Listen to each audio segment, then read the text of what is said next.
Yep. Inside, I want to kill myself. We are on an 0-7 run over the last 2 days. After tonight was just complete bullshit.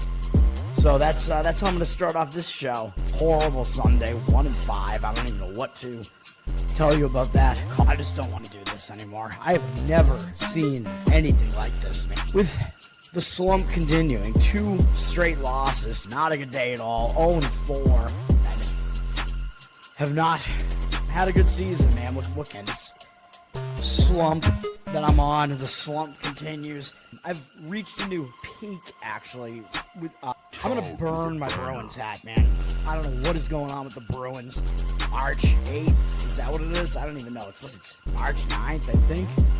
Who even knows, man? I don't know what day it is anymore. I don't even know what day it is anymore, man. Back with you after the worst day that I could possibly have. Back with you, as I always am. Until I die, at least. 0-2 yesterday, and yesterday did not go well for me. 0-5. The worst month that I've ever had in my 18 years doing this. I don't know what to even tell you about this anymore. Broke the slump yesterday as the slump just continues. The slump continues. Somebody fucking kill me, please. I don't even know what I should do at this point other than potentially end it all. What's up, everybody? It's Toad back with you for Better Off Dead Friday, November 7th. We're on a nice run here. We're 10-2 over the last 3 days. Yesterday, 4-1 on the show. We're off to a 6-0 college basketball start. That can't last, but I'm happy about that because the way college basketball ended last season was horrendous. So we were able to get all of that done. Yeah, I mean, yesterday, Long Island kicked it off with a win, an outright win. The number wasn't even out in the morning, so I was looking throughout the day. It was 3.5, and then it was actually 4.5 before the game went off. So hopefully you guys got whatever you got, you still won because they won outright by, I think, 4 or 5 points, whatever it was. So any of those underdog prices won. Money line hit. That was good. One thing I neglected to mention on IUPUI, they have this new coach that they brought up from Division II, and he's basically doing like Shaka Smart Havoc shit where he's like, it's just full court press defense the entire game. And it's stupid in my opinion. Like that worked for Smart like very briefly because it took people by surprise, but like you tire out your team so much. Like you have to have prime athletes to do that. And I know he brought some of his guys that were doing that in Division II up, but this team, they don't play any defense. They allow way too many points. It's just stupid. I mean, they're not the same IUPUI team as before, but they're not good. And they're getting all this hype just because they're doing that. And people are acting like they haven't seen it before. I'm like, dude, did you not watch VCU in like 2011? Am I that old? Like, I don't know. And yeah, I know Shaka Smart took them to the Final Four or whatever. Again, a little bit fluky. They took some teams by surprise. Smart has failed like miserably since then. He was at Texas after that. I think he might still be at Marquette. It's like he hasn't done anything since then, really. They've just been awful. That shit doesn't work, dude. And Long Island was in that game the whole time. And you don't want to be laying points like IUPUI when you have a team where you just don't play defense. I know it's full court press defense, but you're pressing. So if the team beats the press, you have no way to defend it. You know what I mean? Like the other team's offense just gets down the court ahead of you. So it's totally stupid. The only point is to try to tire out the team that you're playing. But yeah, whatever. IUPUI, it's bullshit. That total actually moved up 30 points from where it had initially been set just because of that. And it got over adjusted and the game went under. The total had moved up from like 140 something to 185 something. And it wound up going under by 1 point. So the over adjustment there, the over adjustment on the IUPUI side, because before we saw IUPUI play against Ohio State, the line in that game was like, I think Long Island was like a 2.5 point favorite, and they had to take the line down. Like, what the fuck is IUPUI doing? Now, all of a sudden, they bring it back out at -4.5. Yeah, okay. Again, an over adjustment. We got the win there, and then all of our favorites won easily in blowouts with Miami, TCU, Auburn, not much to talk about there. They all just took care of business. Every one of them won easily. I think Miami won by 40. TCU won by 41. And what was the other one again? I already took Auburn, I think, won by like 38, something in that range. No sweat really on any of those. And then, of course, the Nashville Predators, I should never give them out as a play ever again. They can't win, even in a good spot. They were up 1-0 in the game. Things were looking pretty good, and then they never scored again. They lost 3-1. It might have been an empty net at the end because it was 2-1 pretty late. Dude, that team, they just can't do it. Like, there's just something off about that team. Like, whenever they should, like, be in a spot to do something, they still don't. Like, I might have to just put them on the no-bet list because it's ridiculous.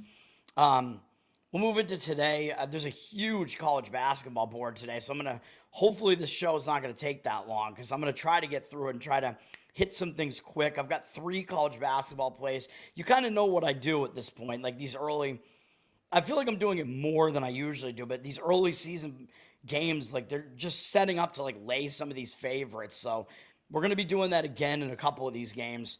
There's one where I almost want to do it again. I think I'll talk about that one too, where I'm not quite there with it, but I'll talk about that one too. Yeah. And I think as far as tonight I'll do the college football show as usual. I got at least 2 plays that I think I have in mind for college football. I'll probably wind up with about 4 because I don't have any tonight. I mean, tonight there's a few college football games. I don't have a play on any of those. I'll talk about them at the end of this show, though. I'm going to have 2 NHL plays out of, I think there are only 4 games tonight, but I actually kind of like the board on the NHL board tonight. I like the NHL board tonight. NBA, big Friday. I mean, Friday's always like an NBA heavy day, so I'm going to have 3 NBA plays, and hopefully I'm not pushing it too much. I just can't help myself, basically. I'm like, nah, I'll just do all of them, all the ones that I somewhat like. So we're going to have 8 plays today, and when we really get into the full swing of things, like during college basketball season, there might be days where I have 10, 11 plays on like a Saturday or whatever. It's going to get crazy in here. Jeffrey, what's up, man? Thanks for hanging out. Pinsy, what's up? Oh, thank you. How did I save it? Were you betting on other things besides my stuff? I'm pretty selective, I think. I'm only giving out the stuff that I really, really like. College basketball is my favorite sport to follow. Again, like just because I love March Madness, and I've been pretty good at betting it in the past, but last season, like I said, was one of the worst seasons I've had in any sport, especially because I just completely fell apart in March, but we're off to a good start here. So yeah.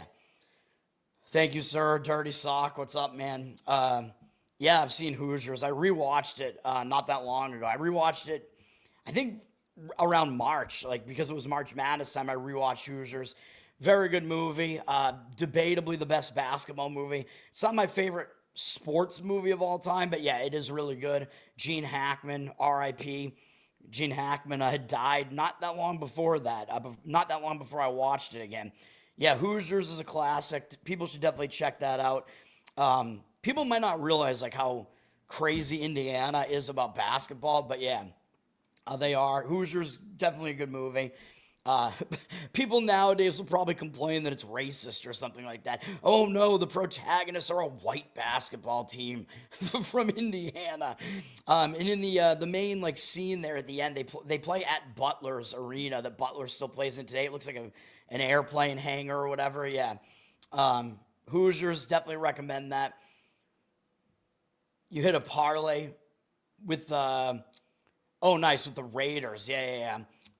I was going to mention one thing about that game that I forgot to talk about was that there was one trend that was indicating against the Raiders, although I still like the Raiders to cover. I still liked the under, and man, that was a horrendous game. That was an under the whole way.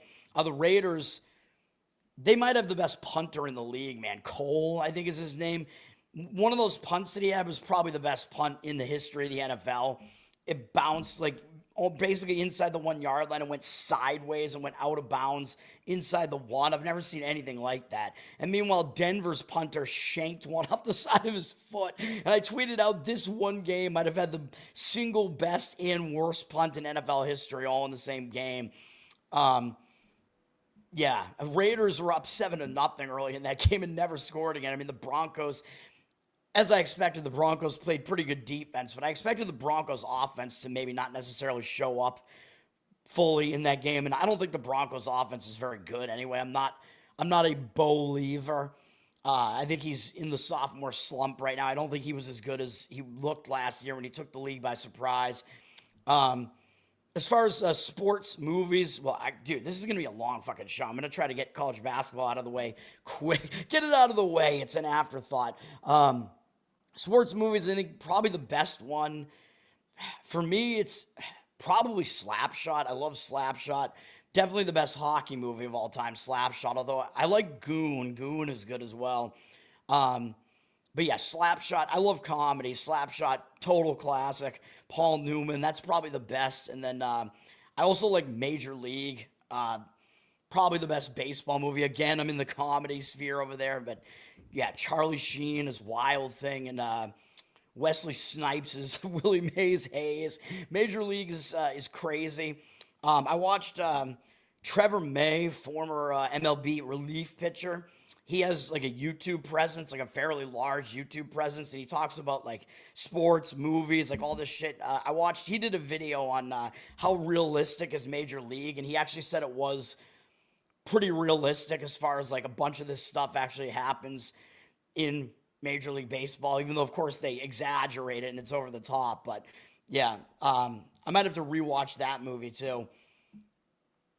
Nashville, yeah, the Predators, the Sex Offenders, terrible team name, terrible team. They should be better than they are. It's awful. I don't know. Yes, sir, yeah, the NFL. I had thought that it was going to be an underdog and under situation in that one. So Mr. Thursday Night is back for me, baby. On the spreads, I'm 9-1 on the Thursday night spreads now. Basketball Diaries, I know that I saw it like a long time ago, but I like barely remember it. I might have to rewatch that.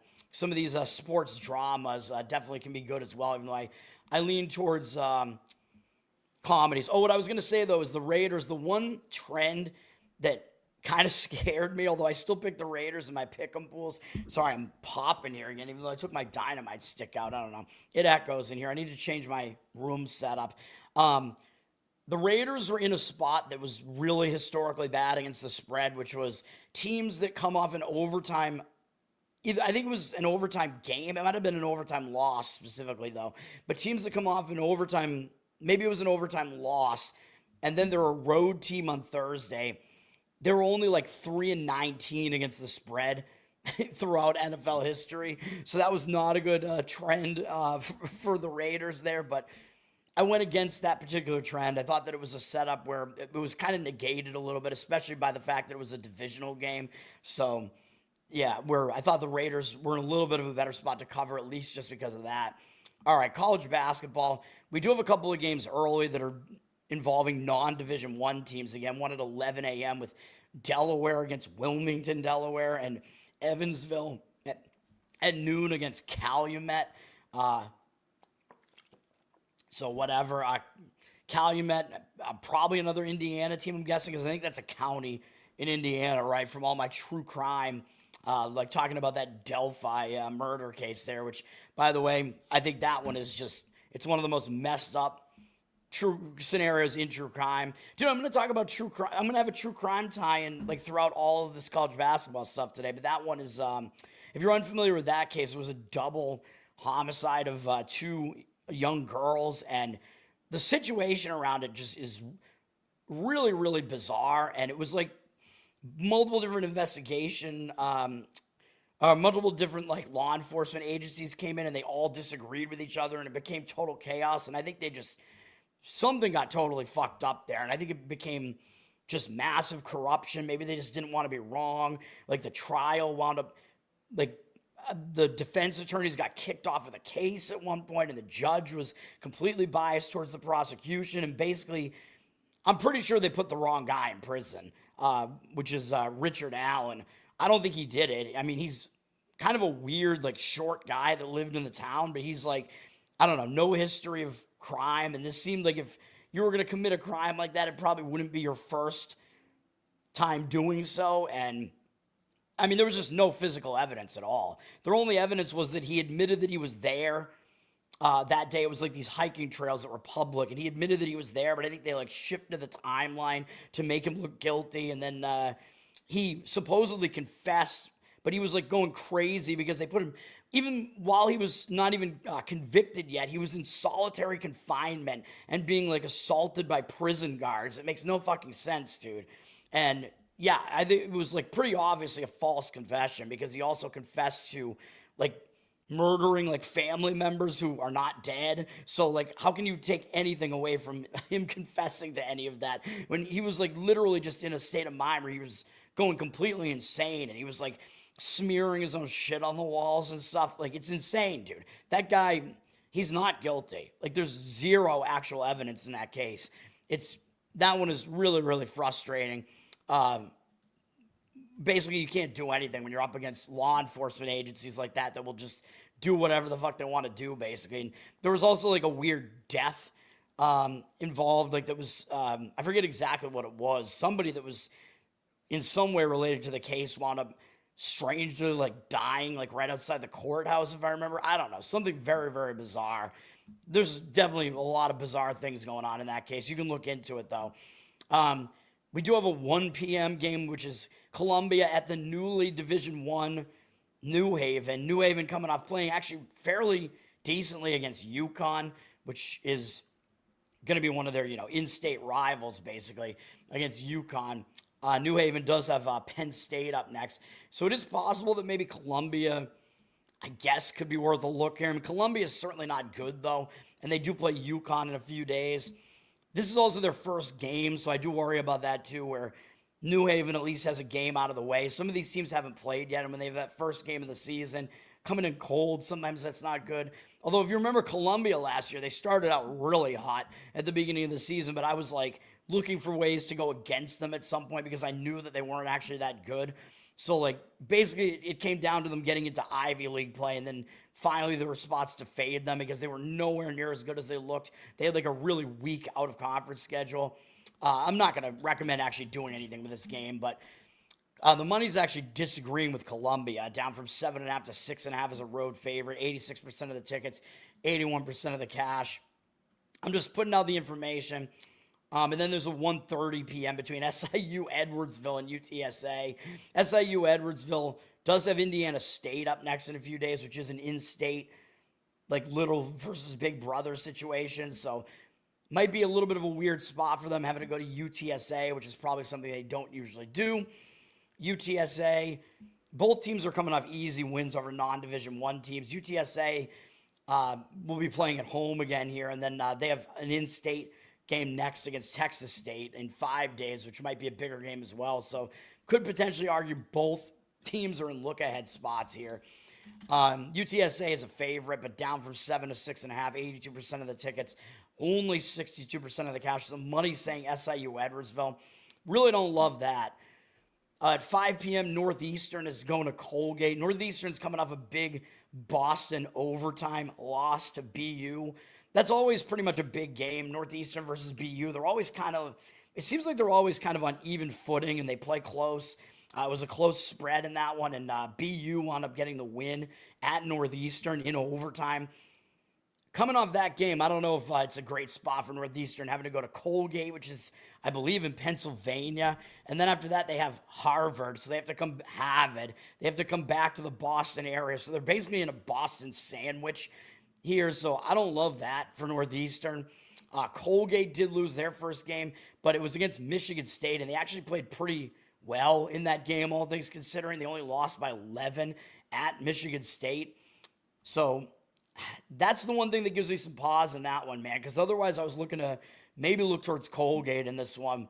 But they've had a big game there, so I'm just going to stay away from it. It is their home opener here as well, though, so that is one thing, again, in favor of Colgate, and the money is saying Colgate, up from 3 to 5.5 there. So you can go with the fighting toothpaste of Colgate, which would be a better name than them being the Raiders, but whatever, yeah. So I think it sets up a little bit better for Colgate. I don't want to make that a play, but that's an opinion in that one. I actually think I forgot to look at Charleston and Liberty. Oh no, I think I did look at it. I just don't really have anything on this game, but I mean, it's an interesting game. Both these teams have been pretty decent. Like, I don't know if you want to call them mid-major basketball programs, but I think they're both going to get up for this one. And this is part of the Field of 68 tip-off, I think, again. So Field of 68 broadcasting these games on their YouTube channel, but these ones are not in one of those neutral sites. These are at the team's home arenas. I think almost every game today is at a home arena.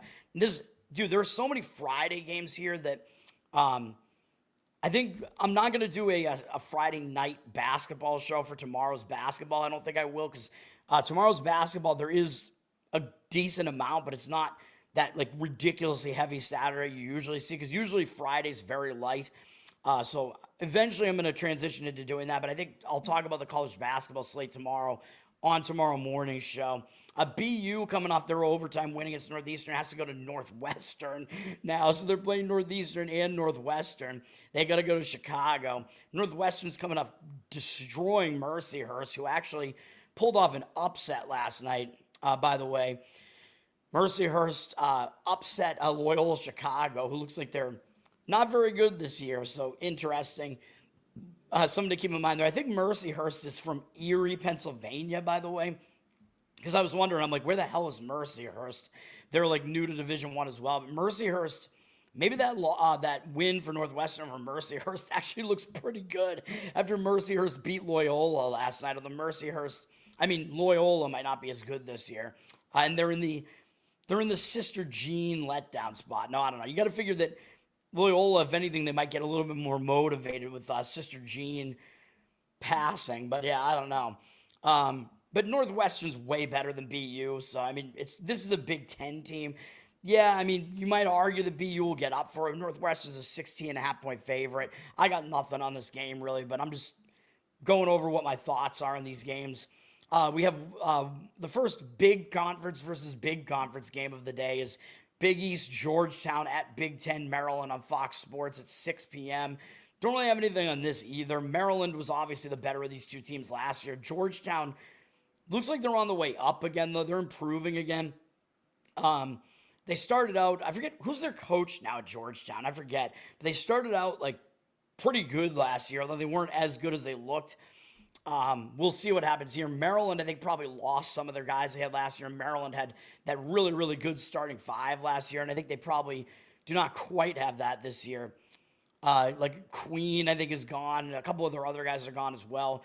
I don't know how good Maryland really is this year. It remains to be seen because both teams just beat basically a cupcake in their first game. Maryland will be the favorite at home, though, but they're actually down from 9.5 to 6. So it looks like there's some actual money coming in at Georgetown. That was a pretty significant move, unless there's like an injury I'm unaware of or something. But even an injury, I don't know if it would shift the line to that degree when we don't even really know exactly what these teams are going to look like yet. 70% of the tickets, 81% of the cash on Georgetown. So looks like some indicators on the Georgetown side in that one. Oh, that's all right. Oh, you lost on other stuff yesterday? Yeah. Well, I'm glad to help, you know.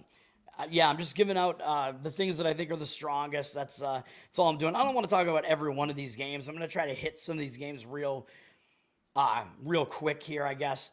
Ohio State is playing against IPFW, and so they're going from IUPUI or IU Indy now to IPFW, so they're playing all the different Indiana universities.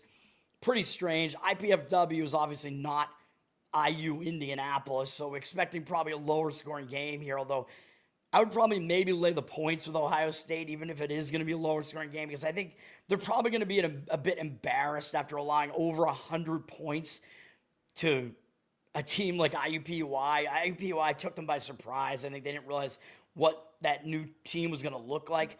So I think Ohio State bounces back and at least plays better defensively this time. I mean, there's no way IPFW is going to score 100 against them. IPFW didn't look good in their first game, losing at Grand Canyon, although Grand Canyon up in the Mountain West now. Grand Canyon, pretty good right now, like definitely a decent program, so I don't take a whole lot away from that loss. You could argue Grand Canyon will try to bounce back here. They should get up for a game against Ohio State, but I do think Ohio State should show up focused, and they are the better team here. They're up from 21 to 23.5. I would agree with that move. If I was going to do it, I would lay the points with Ohio State in that one. Oakland is at Purdue. Oakland, the Golden Grizzlies, they're really deciding to battle test themselves here, man. I mean, this schedule for them, 3 straight road games against Michigan, Purdue, and Houston to open the season. 3 teams ranked in the top 10, including 1 and 2. I mean, that is just crazy. Like, they know they're not going to win any of those games. They just want to completely battle test themselves, I guess. So Oakland might be a team that when we get to, and they've actually 5 road games in their first 6 games. They might be a team that has a bunch of losses coming into some of these games like in late November. So Oakland might be a team to look to play because their record is going to look really bad, and it's not really going to be indicative of what they actually are because their schedule to start out is just really, really difficult. So something to keep in mind with Oakland. But they're at Purdue today. Purdue, obviously, I mean, well, they started off with an easy win over Evansville, an in-state little brother, and Purdue just kind of crushed them. Purdue's up to a 31.5-point favorite in this one.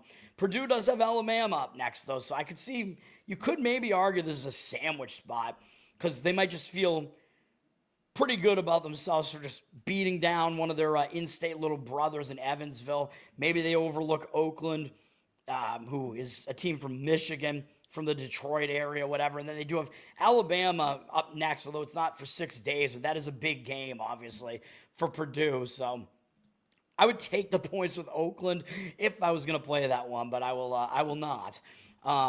Oakland got blown out by Michigan, I think, in their first game. Kentucky is playing against Valpo. Valpo barely got by Eastern Illinois in their first game, and it took, I guess, a late and 1 to get that win. Bad game from Valpo, which, by the way, they never should have changed their name from the Crusaders. I hate this woke shit, dude. Oh, my God, Crusaders. We can't have a name that involves Christian holy warriors. No, we have to change our name to the Beacons so we can be, I don't know, like a ray of light, man. I don't know, like, what does it even mean? I don't know. Like, everybody should be like us. Yeah, whatever. But they are coming off a game where they were a decent-sized favorite against Eastern Illinois. Probably should have won that game more easily. Were they looking ahead to this big game against Kentucky? Maybe. I mean, this is actually the biggest opponent on their entire schedule this year. Not that they're going to be able to beat Kentucky. They won't. But maybe they'll get up for this game, especially after not playing well in their first game. Kentucky, easy win over Nichols in their first game, which I got that wrong, by the way, Nichols, as far as where they are. I thought they were in Texas. They're in Louisiana, I believe. Kentucky, easy opponent here against Valpo. And Kentucky does have Louisville up in 4 days, and that is a huge game. Always a rivalry game, an in-state rivalry between those two teams, and they're both typically pretty good programs, so definitely could argue it's a look-ahead spot for Kentucky here. So if I was going to play it, I would take the points with Valpo in this one. Kentucky has gone all the way up to a 33-point favorite here. 57% of tickets, 52% of the cash on them. I worry about fading a team like Kentucky, though, just because they're so much better and they play fast that they could just run away with the game. But I would lean to taking the points there. Yeah, I don't even know what their mascot is now. What is it, a ray of light? Their mascot used to be a Crusader. Like, he kind of looked like a paladin. Like, that's what I'm pretty sure that's what they should still have. The big game on ESPN tonight is, excuse me, number 19 Kansas, number 25 North Carolina. Two teams that are known for having a great history that have not been that great recently.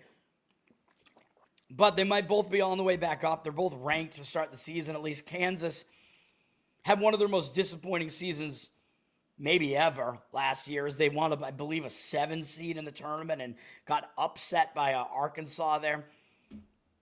They should be on their way back up at some point. They've had a lot of turnover here. Hunter Dickinson is gone, and I don't think he's a good dude. I don't think he was good for that program.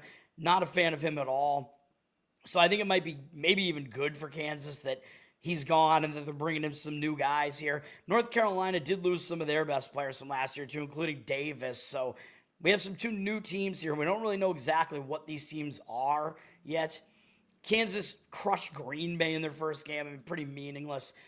North Carolina, This game is going to be at North Carolina, by the way, in Chapel Hill. So North Carolina does have a pretty good home court advantage typically, especially in a big game like this early in the season. North Carolina blew out Central Arkansas to start their season, so nothing to really take away from those two games. We still don't really know much about these teams. North Carolina is the favorite, not getting full home court, so the odds makers are telling you Kansas is a slightly better team. Like basically sort of in alignment with what the rankings makers are saying here. UNC up from 2 to 2.5 though. 71% of tickets, 89% of the cash on Kansas. Man, I mean, I would probably lean North Carolina slightly. I just think their trajectory, based on what we saw last year, whatever, just looks a little bit better to me. So I kind of lean that way for now, but I mean, I don't really have a strong opinion on this at all. So we just don't really know a whole lot about these teams yet. So, yeah. All right. Florida State could be in a bit of a look-ahead spot because they do play Florida next in 4 days. So possible they overlook Alabama State, but of course, Florida State's going to be a massive favorite in this game. Up from 22.5 to 24. They're very public, though. 93% of tickets, 98% of the cash. I would lean to taking the points with Alabama State in that one. Do I want to do it? Absolutely not. Yeah, I mean, Winthrop at George Mason. We're into the night slate here. Somewhat interesting game, I guess. I mean, both of these teams are decent, like, lower conference schools here. Winthrop in the Big South. Coming off that game, they played in the first game of the college basketball season in that game against Queens. It was at 8 a.m. Eastern, and Winthrop probably deserved to lose that game, to be honest. I mean, Winthrop did not play well in that game, and the final score was a little bit misleading where they wound up winning and covering. Now they got to go on the road to George Mason. George Mason also got a win in their first game against Wofford. Wofford's not that bad, and George Mason absolutely annihilated them, 70-46. I mean, man, that shows me a little bit of something, man. I mean, George Mason, they're the better team over Winthrop here, man. But George Mason is a big favorite here. They're up, or no, they're not. The line hasn't moved up, but they're sitting at an 11.5-point favorite. I would actually probably lean to laying the points because I think people might look at this and think, oh, these teams are both 1-0. They both won. It looks kind of tempting to take the points with a team that kind of has a name that's been around for a while. Winthrop, since back when they had Greg Marshall as their coach way back in the day, back when I was in college, and then he went to Wichita State after that. I don't know where he is now, but he built up those programs. He was good, and now where is he? I don't know. George Mason looks like they're a program that's on the way up, though. They're in the Atlantic 10. They had a good season last year. They made the conference championship, I believe, last year and fell just short, I think, against VCU. I would lay it with George Mason if I was going to play that game, which I'm not. Should I just do my plays again while I'm in the middle of this? Because college basketball is just such a big board, man. What college did I attend? Should I say that? Do I want to dox myself? My college is a Division III athletic school, although our basketball team is actually pretty good for Division III. We're like almost always in the Division III tournament. At one point, we actually stole a point guard away from Northeastern, so that was good. And we did have this one white guy who was like one of the best 3-point shooters that I've ever seen live, like probably the best shooter in the history of the school. I don't know if that leads. People don't know D3 basketball, so they probably don't know what school I'm talking about still. I mean, it was in Massachusetts. I mean, we were in an engineering school with a rival that was the other engineering school in Massachusetts, and we both had the same team nickname, which was really, really stupid. MIT was our rival. We hated MIT. We always got up for those basketball games against MIT. MIT was in the same conference with us. Fuck MIT, man. That probably gives it away, though, that I went to WPI. So there you go with that one. Both of our teams were the Engineers. MIT being the other one, yeah. MIT, nah, fuck MIT. I'm not going to go to, I don't know. They were one of the schools I applied to, but it's like, I don't know. It was not my vibe. I don't fit that vibe. the Cambridge, just I don't know. MIT is basically like Harvard for engineers. I don't know. I don't vibe with those people at all. So I vibe more with like the smaller, more down to earth school, college campus there. So, yeah. Long Island, hell yeah, I'm really happy about it because, dude, I got a bunch of IUPUI, these dudes that are just fans of IUPUI just because they saw them play once. I got all those people pissed off at me. I'm like, whatever. Was I accept? I believe I was. Yeah, I got way more money from WPI though. Like they gave me like a half scholarship at WPI, which MIT did not do. I could have had a full ride from UMass Amherst though, which I chose to not do. But yeah, yes sir. I only applied to like 5 schools. I think I got into all of them, but yeah, it was a while ago now. I'm pretty sure that was true. Yeah. I just, I picked like the schools that I want. Well, I knew I wanted to do like computer science. So let's get into, dude, everything's the best bet segment now. We should just call this the best bet show now. I don't want to take too long with these, but first one up, we're going to lay the points with Furman minus 2.5. I think Furman might be a little bit under the radar right now against Troy. Both these teams have been pretty good in recent years. Troy out of the Sun Belt, Furman out of the Southern Conference. But this is, first of all, going to be Furman's home opener. They played a neutral site game, and they didn't look good against High Point in their first game, which was, I believe, an in-state, not rivalry, but an in-state battle between 2 South Carolina teams, I believe. Maybe I'm wrong about that. Maybe High Point's in North Carolina. I don't know. I forget. But High Point, they score a lot. They made Furman look pretty bad, and that was in that Field of 68 opening day. That game was actually in South Carolina, but not at Furman's home arena, so it was not actually a home game for them. But if you look at what happened in this game, High Point shot 58% from the field and 45% from 3. So there were definitely some outliers in this game, and Furman was only 26.9% from 3. So I look at this and I say, well, yeah, High Point you see just outliers like that where a team shoots really well against a team that shoots poorly. You got to think there's going to be some regression back to some sort of mean after something like that. Furman had a ton of turnovers too, which just made the game completely out of hand, losing the turnover about 22-6, which to me, that seems like an outlier too. I mean, that's just mental mistakes that you can clean up, I think, for, a lot of it. So I think Furman, that's something they can work on. And the one thing I do like is that Furman dominated the rebound battle, which is the most predictable stat, 41-28. So Furman, good on the interior, and I do like when teams do that. So I think Furman is a little bit under the radar here. They're going up against Troy, who, yeah, Troy's been decent. Troy made the tournament last year. They won the Sun Belt. Troy's coming off a nice upset win at Kent State, and this is not football. This is basketball. So Kent State, they're one of the best MAC teams in basketball right now. Troy went in there and beat them as a 3.5-point underdog in a high-scoring game. And, people are going to like that. And that was actually part of a MAC Sun Belt challenge, too. And it was an overtime game. So now a couple days after that, Troy has to go down from Ohio down to, I know Troy's in Alabama, so they're used to playing in the South. But they got to go down to South Carolina, to a place that they're probably not totally familiar with playing. I think it's a bad spot for Troy. And I think they looked a little bit better than they actually were in this game because they shot out of their minds, 46.2% from 3, 52.4% from the field. They had a great shooting game. Kent State, who usually is pretty good offensively in recent years, they were terrible. 38% from the field. They were fine from 3-point range, but still, that is a major outlier, in my opinion, as far as these shooting percentages that I just went over. So I think there's going to be some regression for Troy here. And Troy lost the rebound battle by 11. So that's another indicator where, again, the rebounding battle, you got to think that means Furman is primed to, dominate on the boards in this game because they look like they're the better rebounding team, at least right now. Although High Point's not a good defensive team and not as much of a physical team. So I don't know. Kent State is the better team over High Point. So you do have to keep that in mind. Kent State is a better rebounding team than High Point as well. But still, the way that the rebounding battles shaped up were complete opposite to what the scores were in these two games.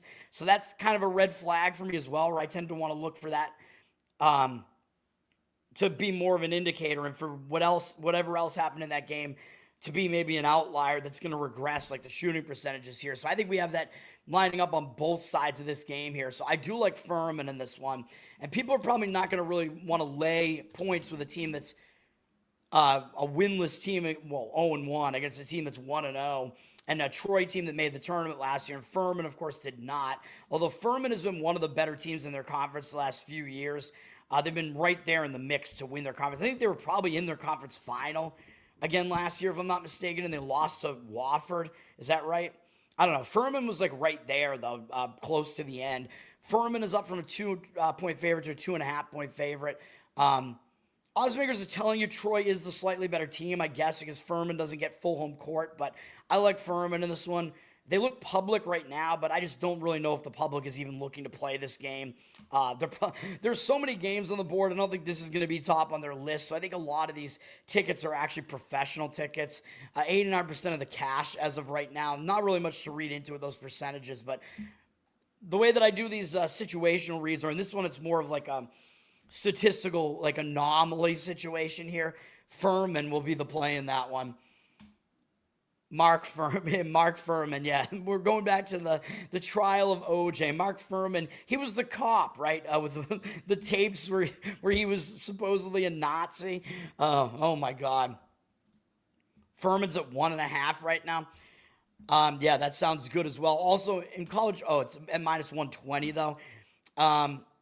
If that's the case, I mean, I might play the money line on Furman. I mean, the other thing is if you have a team that's between like -1 and I think it's -1, -1.5, or 2. I'll have to refresh my memory on this, but I've heard this from some professionals that it's actually better long-term in college basketball specifically to play the money line if you're going to play the favorite, if the favorite is -1, -1.5, or -2.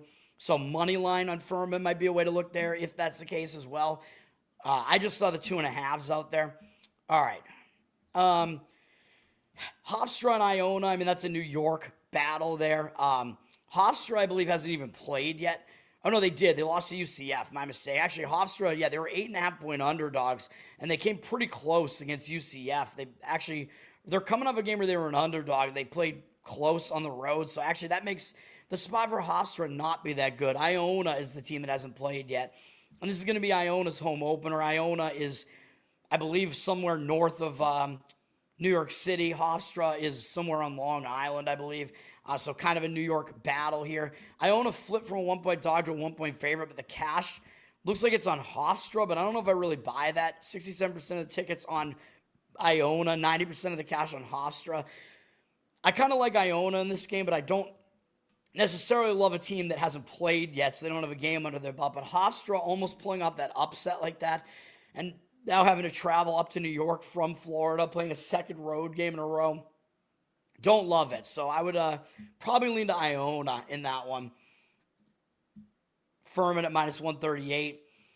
That's a decent money line, but if it's 2.5, I'd probably just lay the 2.5 though. So I don't know. I don't know what they give you for like alternate lines on that. Washington State at Davidson. I'm only going to talk about this because this is where the true crime toad comes back into play here. This just makes no sense to me.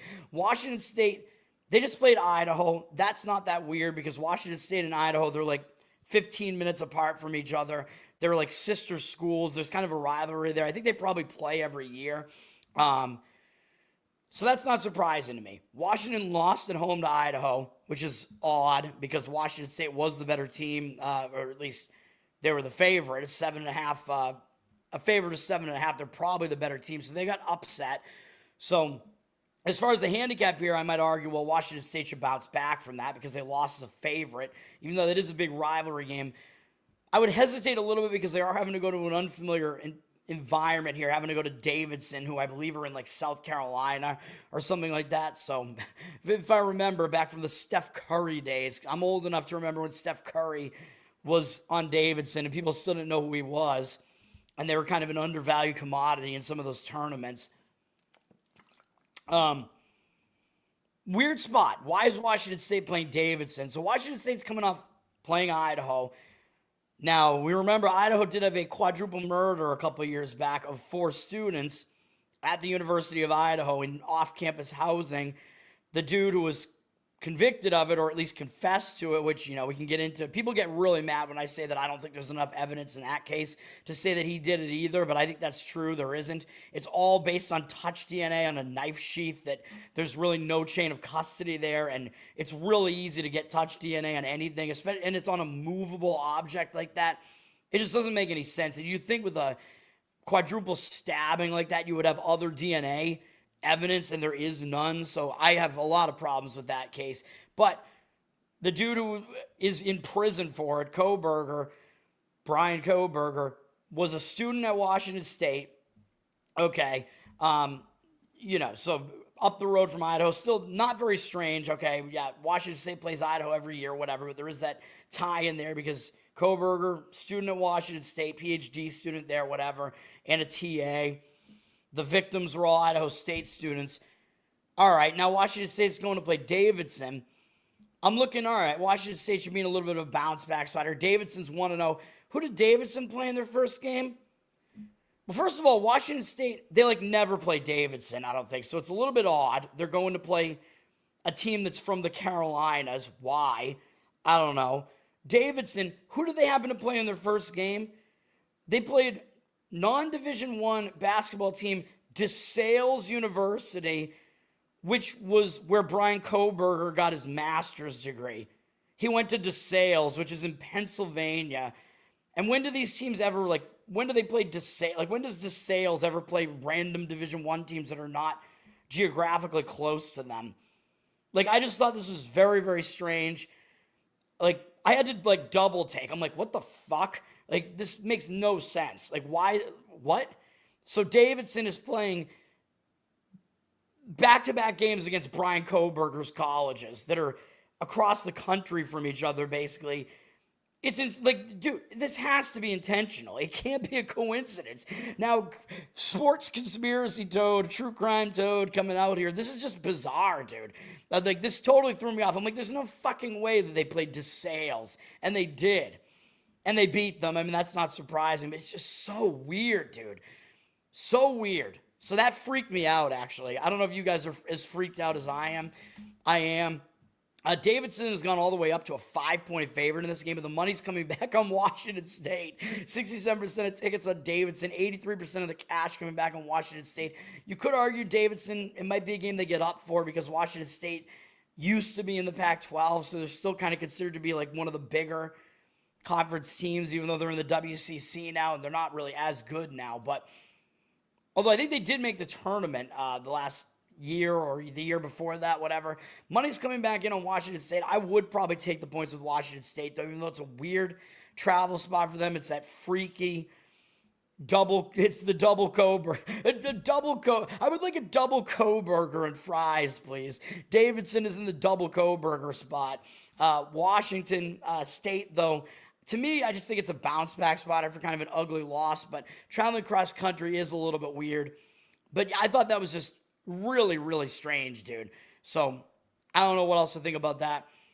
Again, I don't really want to talk about every one of these games, but Kent State, you might want to look towards them because they did lose that game against Troy. That was a big game, overtime game in a conference challenge, so I don't know. So I can see both arguments there. Will they bounce back from losing as a home favorite, or will they be hung over because that was actually a big game? I don't know. I don't think Cornell was even actually played yet. Kent State is up to a 6-point favorite there against Cornell. I don't know. My first instinct was to lean towards laying it with Kent State, but obviously it's not going to be anything I'm going to do. Georgia State at Cincinnati. This one looked a little bit interesting to me just because Cincinnati, they're coming off a blowout win over Western Carolina. That's not surprising, but they do have Dayton up next, and that is a big game because Dayton is an in-state. I don't know about saying they're an in-state rival, but it is a battle between two Ohio schools. So I think they might be looking ahead to that game. Maybe they just don't take Georgia State seriously at all here, especially coming off a blowout win as well. So I could see that being a look-ahead spot for Cincinnati or Georgia State. Got absolutely trashed in their first game at Eastern Michigan in that MAC Sun Belt Challenge. And I don't think Eastern Michigan is good, even though in football they have our guy Noah Kaniga. But Georgia State, I mean, that is an unbelievably embarrassing loss. Like, I don't understand how you lose 71-49 to a MAC team that's not even good. Georgia State's not that good, but Georgia State was just horrible shooting in that game. 29.3% shooting. You got to think that's a little bit of an outlier, so they probably should bounce back from that. In Ypsilanti, Michigan, with a Y. Very, very weird town name there. But yeah, I would lean to taking the points with Georgia State in that one if I was going to do it, which I will not recommend, but that's just a slight opinion in that one. Cincinnati's all the way up to a 29-point favorite there. Sometimes I don't really want to try to take these really bad teams against teams that could just still beat them by margin, even if they don't even show up. So I don't know. Yeah, other games that I even wanted to talk about, I don't know. I mean, Virginia's playing NC Central. Maybe Virginia's on their way back up. NC Central just got obliterated by NC State. And they have App State next. 3 road games in a row to start the season for them. 2 of those 3 against North Carolina teams. So in-state, big brother situations with Virginia wedged in between the two. But, I mean, they're going to probably try to get up to play Virginia because it's a really big name. But I don't know if they're going to have enough. Virginia coming off crushing Rider. I mean, not really surprising. Rider, not very good. Virginia might be on the way back up, but they're also a 34.5-point favorite. And for a team that just is notorious for playing at one of the slowest paces, like every single year, which I'm assuming they're going to be doing again, laying that many points with Virginia, I mean, it's never really something I want to do. So, yeah, I mean, just thought I would talk about that game briefly. What else we got here? Pittsburgh is playing against Longwood. Pittsburgh did just beat in-city, basically, or not in-city, but geographic rival Youngstown, because Youngstown is in Ohio, but Youngstown is like right over the border, basically. So Pittsburgh and Youngstown is kind of a thing. I think Youngstown gets up when they play Pittsburgh because it's a close geographical, like bigger brother, if you want to call it that. Pittsburgh coming off that game where they beat their little brother again, if you want to call it that. Now they got Longwood. They don't really have anything up next, though, with Eastern Michigan. They do have a bigger game after that against West Virginia, which is the basketball edition of the backyard brawl, the basketball yard brawl. So if the West Virginia game was up next, I might be more inclined to maybe look towards Longwood here. I'm always looking at Longwood, man. I'm just gay like that. Longwood's coming off beating whoever the hell this Mary team is, beating a woman named Mary. Mary Baldwin fighting squirrels. Yeah, all right, sure. That's who Pittsburgh is, or that's who Longwood is coming off of, excuse me. Longwood is playing James Madison next, although I don't think they're going to, like, are they going to overlook a team like Pittsburgh? I doubt it. But they do have James Madison up next, who's been a good college basketball program for a while, and in, I believe, the same state as Longwood. I think Longwood is in Virginia. Yeah, I don't know what I would want to do with this. Pittsburgh has dropped from a 17-point favorite to a 16-point favorite, and doesn't seem like that big of a number for an ACC team against a Big South team, I think is where Longwood is. Longwood's one of the better Big South teams. I'd probably slightly lean to taking the points there, but I don't want it, obviously. I think Gardner-Webb is a team in South Carolina, so if they are, or are they? I forget. If they are, they're in like a little bit of an in-state little brother situation against Clemson, but I don't really have much to say about that game otherwise. Clemson down to a 31-point favorite. Maybe some money came in taking the points with Gardner-Webb if you do want to do that. Bucknell at Mount St. Mary's. Man, I'm too autistic about this. I feel like there are way too many games I want to talk about. Bucknell just beat Delaware. And that was a game where Bucknell was a slight favorite here. It's a decent win. Delaware has been okay recently. Delaware actually shot really poorly in the game, though. Below 40% from the field. So, not a great sign there that maybe Bucknell, the fact they only won by 8 doesn't look that great when you see that Delaware shot so poorly. Mount St. Mary's lost at West Virginia. Not a surprise. West Virginia, obviously the better team. West Virginia didn't even cover as a 19.5-point favorite. Mount St. Mary's shot horribly in the game, only 39.1% from the field. So this is and they actually out-rebounded West Virginia, which is insane. Out-rebounding a bigger conference school like that. And they lost the turnover battle, which you can clean up a little bit. So The fact that Mount St. Mary's is 0-1, I mean, and they still somehow were able to hang in that game despite a terrible shooting performance against West Virginia, that tells me there's something, a little bit off here about what we're looking at here with Bucknell being 1-0, Mount St. Mary's being 0-1. Mount St. Mary's, I think, is actually maybe the slightly better team. They're at 3.5. Does Ken Baum have them as a slightly better team? I don't know. Not St. Mary's, Mount St. Mary's. He has them pretty bad, 249 against Bucknell. He does have them better than Bucknell, though, at 277, even though Bucknell's 1-0 right now. I would lay it with Mount St. Mary's if I was going to play this game. I'm tempted to do it, man, because Bucknell, I mean, they did win the rebound battle, but that shouldn't be like one thing that really totally keeps me away from it. I'll stay away, but that one's actually pretty close. I would probably lay it with Mount St. Mary's in that one. I kind of like that one. All right. I mean, Wagner at Seton Hall. Seton Hall is a team that's just been ugly. Like last year, they were terrible. They don't score a whole lot, so you could argue that maybe laying a lot of points with Seton Hall, not a great idea. Wagner maybe gets up for the game because they're sort of a geographic little brother. I guess Wagner, I believe, is on Staten Island. So I don't know. Just mentioning that game briefly, Seton Hall is down to a 22-point favorite with 75% of tickets and 68% of the cash on them. So whatever in that one, I guess. But I would probably lean to taking the points with Wagner. Seton Hall is still not a good team. And, they're pretty notorious in recent years, I think, for playing pretty poorly in some of these early season games where they're a big favorite, coming close to and or actually losing those games. Georgia Tech and Bryant, I'm going to give it a play on this. I'm going to lay it with Georgia Tech in this one. I mean, this is similar to what I've been doing in some of these other games. I know Georgia Tech, they're not a team that scores a lot. It's a little bit worrisome. They've dropped to a 15.5-point favorite here, but I think the spot sets up fine for Georgia Tech. I don't think it's necessarily great for Bryant either. I know Bryant is coming off a loss to Siena, so they are 0-1. You could debate they're going to want to bounce back from that. Maybe they'll show up for a big game against an ACC team. Bryant, of course, a team that was good in the American East last year. They had moved up from the Northeast Conference to the American East. They won the conference last year, and they made the tournament. Pretty decent team, but 2 straight road games like this, and I think they're going to be against a Georgia Tech team that is going to be in bounce-back mode. Bryant in this game, they shot 45.5% from 3 as well, and they lost the rebound battle. So the fact that they had this major outlier from 3-point percentage, that is a thing that I would be looking to maybe fade as well, looking for that to regress a bit. Even though I do think they are a team that does do pretty well from beyond the arc generally. They did lose the turnover battle horrendously, although usually you see that kind of balance out 20-7. But yeah, so maybe based on that, maybe you wouldn't want to look to fade Bryant in the next game. But everything else is kind of leading me towards fading Bryant here. So, and the fact that they shot too well from 3-point range is another thing. Georgia Tech, they're not traveling. They're just staying at home. And, of course, they're coming off that embarrassing game where they had to go to overtime to beat Maryland Eastern Shore. Georgia Tech was more than a 20-point favorite in that when they almost lost to that awful Maryland Eastern Shore team. I think they're going to show up with some focus after that, man. I mean, when you almost lose as a big favorite to a really bad team like that, you're going to be really, really going hard in practice, in my opinion. You're going to show up for the next game.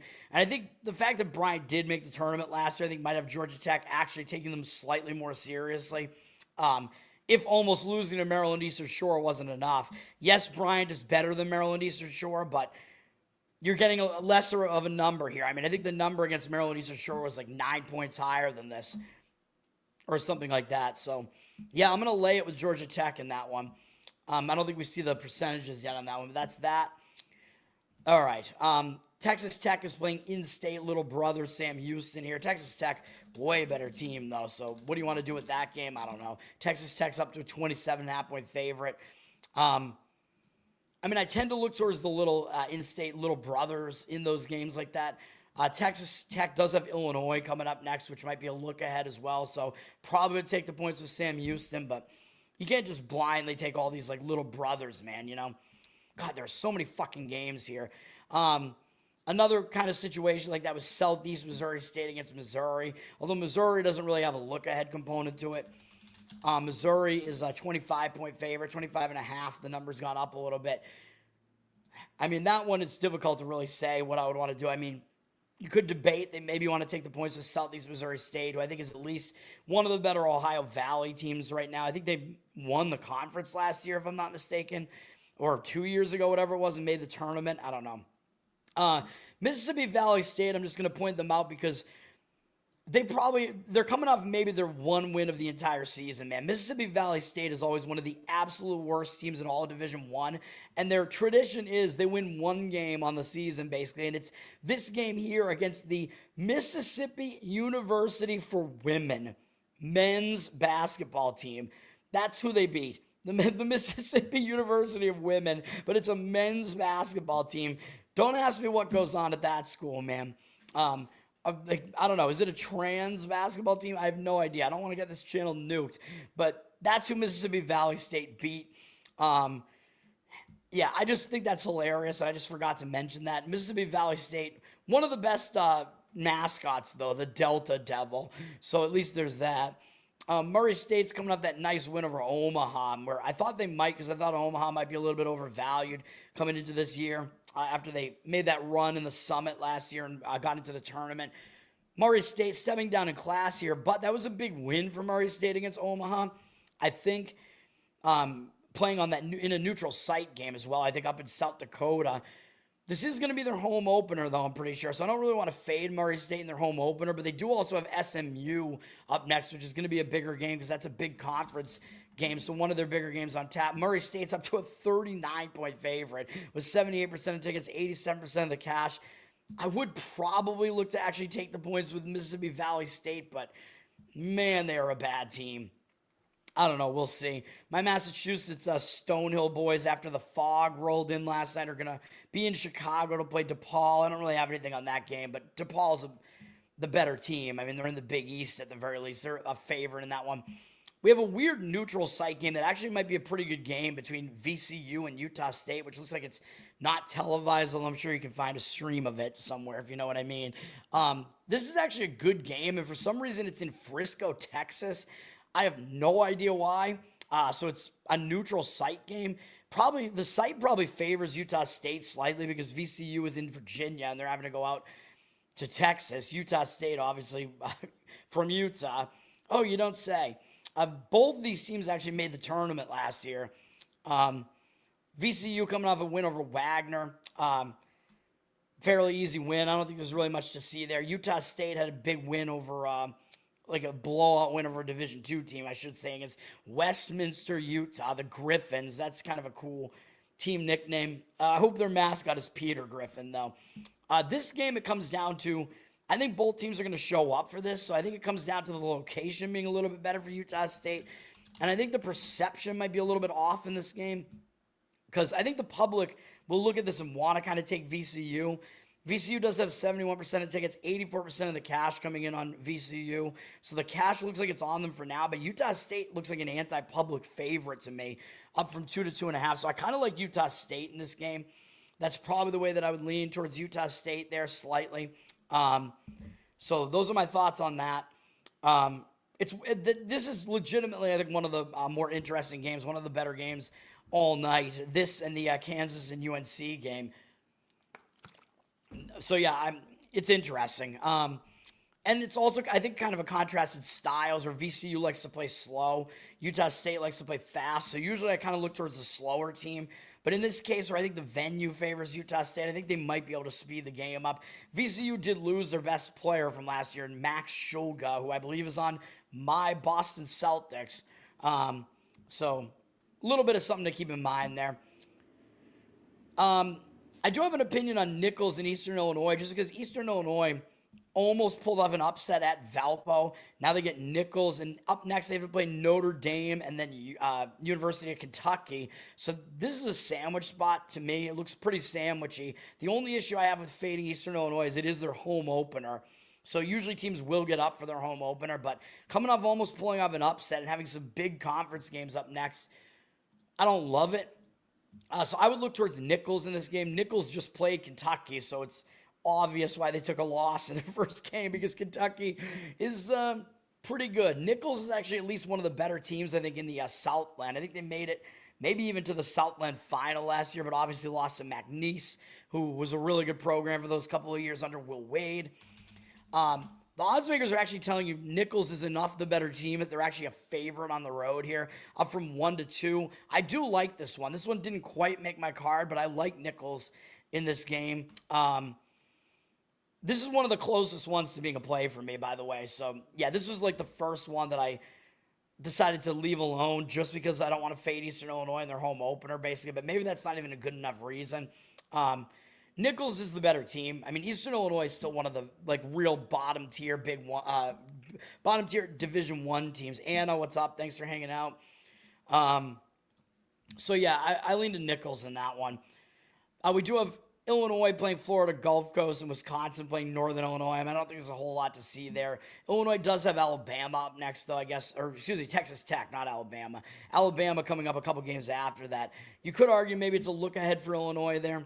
I guess you could lean to taking the points with Florida Gulf Coast. The money seems to agree, although the line went up to 29, 83% of the cash on Illinois, 62% of tickets coming in on Dunk City, the no longer Dunk City. Dunk City was a long time ago, but I would probably take the points with Florida Gulf Coast if I was going to play that game. I will not. I don't think these look-aheads are really that strong of an angle, really. It's just a small angle. Wisconsin doesn't even really have a look-ahead, and they're going to be a big favorite in their game, so I don't think there's much to see there either. 28.5-point favorite. Man, this Friday schedule is just... This is why I'm going to do the big Saturday ones on, like, Friday nights, man, because this is just a lot. Okay. Let's see. What else we got?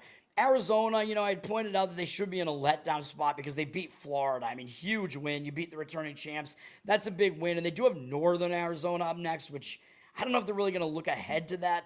Northern Arizona would have more of a tendency to be looking forward to an Arizona game as the little brother there in the in-state matchup there. But it is possible Arizona is in a letdown spot. Huge win over Florida. It was nationally televised in Vegas. Everybody saw that. And they do have UCLA coming up in a couple of games. But if UCLA was next, maybe I'd be more tempted to do this. But Arizona is just so much better than Utah Tech that I think even if Arizona's not focused, they might still be able to just name the score here. They're up from 27 to 33.5, 94% of tickets, 98% of the cash on Arizona. So the public is on Arizona. The cash looks like it might be. I would still fade them and take the points with Utah Tech, but I don't think it's that strong. I would definitely be a little bit worried about it. All right, what else we got? Youngstown is at Grand Canyon now. Grand Canyon looks like they're on the way up. They beat IPFW in their first game. Decent win. IPFW is not horrible in the horizon. Youngstown coming up that big game against Pitt, where they usually get up for that game. As I said, they're close geographically. Now they have to go out to Grand Canyon. Grand Canyon up to a 14-point favorite. Yeah, I mean, looks like a difficult spot for Youngstown to me. I would probably lay it with Grand Canyon if I was going to play it, which I do not want to do. My last play is going to be laying the points with Oregon here at minus 15.5. They're playing Rice. I think this is a weird spot for Rice having to go out to the Pacific Coast. Rice might be feeling pretty good right now after they beat the College of Biblical Studies by 71 points. I mean, when they scored over 100, when you beat anybody by 71 points, you're going to feel good. But I think College of Biblical Studies, I think, is that team that just always gets made fun of every year because they always have a game like this where they play some team that's not even that good in Division I and they just get the doors blown off of them because they're not good. So that's that game. But whenever you do that to any team, I think you might be feeling a little good about yourselves. They got to go out to the Pacific Coast and play Oregon. And yeah, Rice should get up for Oregon. But I think there are reasons that Oregon is going to show up in this game too. Rice will play Stephen F. Austin next and East Texas A&M. So they got some more in-state games coming up next in the state of Texas. Kind of a weird travel spot again, going out to the Pacific Coast. It's not going to be that easy. And Oregon's just coming off a horrendous game in their home opener. They were double-digit favorites against Hawaii, and they almost lost the game. Oregon did not do well in this game, and they were horrible shooting in this game. 36.2% from the field, 12.5% from three. Major outlier. And yes, Hawaii was terrible shooting as well, but Oregon was just unbelievably bad. shooting, and they committed 21 turnovers at home. You got to expect like all of that to regress, man. Like, I don't think that's going to happen again. They're going to work on something. I'm pretty sure they're still coached by Dana Altman, right? He's a good coach. I mean, that was just a miserable game for them. I mean, first game of the season, some weird things can happen. And I think once you get that game out of the way and you know you didn't play well, you're going to work on fixing a lot of things, man. I think that's going to be the case here. I expect Oregon to be able to win this game fairly easily. Looks like the line did drop to get to the 15.5. They got 91%. I think it's 96% of the cash right now. Again, you can't really take a whole lot away from these numbers or these percentages right now. But yeah, I mean, I like Oregon. I'm going to lay the points with them. Nate, what's up, man? Thanks for hanging out. And one of the other ones that almost made my card was to lay the points with Oregon State. UIC is coming off beating Detroit Mercy. Detroit Mercy is awful, though. I mean, might have to implement the Mercy rule just for them because they've been so bad in recent years. And UIC has actually been improved the last couple of years. But Detroit Mercy was miserable in this game. 31.2% from the field, 20% from three. So those are outliers. UIC had an easy time of it, and UIC shot 42.3% for three-point range. They actually were even in the rebound battle in this game, which is probably not a good sign for UIC against a bad team like Detroit Mercy. UIC also, yeah, they thrived with that like three-point percentage. It should regress a little bit. UIC was a big favorite in that game for a reason. Now they're going to go out to Corvallis. I mean, that's not easy to do, having to go out to the Pacific Coast there. It is a weird travel spot for UIC as well, who is in Chicago. Oregon State's coming off an ugly game against North Dakota State, where Oregon State was a 9.5-point home favorite, and they had to win right at the buzzer on a buzzer beater, basically. Bad game for Oregon State. The one hesitation I do have here is this was not a game where Oregon State had like an outlier shooting percentage. They had an outlier turnover margin, I guess, where they lost the turnover battle. So they should be able to clean that up. And North Dakota State actually shot really poorly in the game. And Oregon State shot like pretty average in the game. And Oregon State lost the rebound battle. So those things do worry me, that North Dakota State shot terribly and still almost beat Oregon State. Oregon State losing the rebound battle. Those give me some concerns there, I would say. I would still lay it, though. With Oregon State, it's close to a play for me, although it's all the way up from 2 to 5.5 already. But I would still probably do it. I would lay the points with Oregon State. That's close. So the ones that I've left off my card that are close are Oregon State, Nichols, and what was the other one again? I don't remember. I forget what the other one was, but those two are very, very close to being plays for me. And then, I don't remember what the other one was. My apologies. You guys, I mean, if you've been listening, you'll probably, hopefully you'll remember what it was, because I do not remember. All right. And then, I mean, we have UCLA in action against Pepperdine. I don't think there's really anything to talk about there. It's a big favorite. It's an in-state little brother situation, but there are a lot of those early, and you can't just blindly play all of those, so. And St. Mary's against Chattanooga is pretty interesting. They've both been decent programs recently, but St. Mary's a big favorite at 15, and maybe the public might think that's a little bit too high, although St. Mary's laying points is always a little bit of a roll of the dice because they don't score a lot typically. They play a really slow pace, so we'll see. And then Irvine is playing against Cal Baptist, UC Irvine, one of the better teams in the Big West there, and UC Irvine against a whack team, Cal Baptist, who isn't really that bad, and that's a bit of an in-state game there, or it is an in-state game there as well. Irvine, an 8.5-point favorite in that one. Tony Allen, did he really? Tony Allen told the cops he couldn't fit in their cop car because he's too tall. And I wouldn't put it past him. Interesting. All right, let's go to NHL. I'm usually like finishing the show by now, man. Let's finish it up. NHL, there are only 4 games. I'm going to give out 2 plays.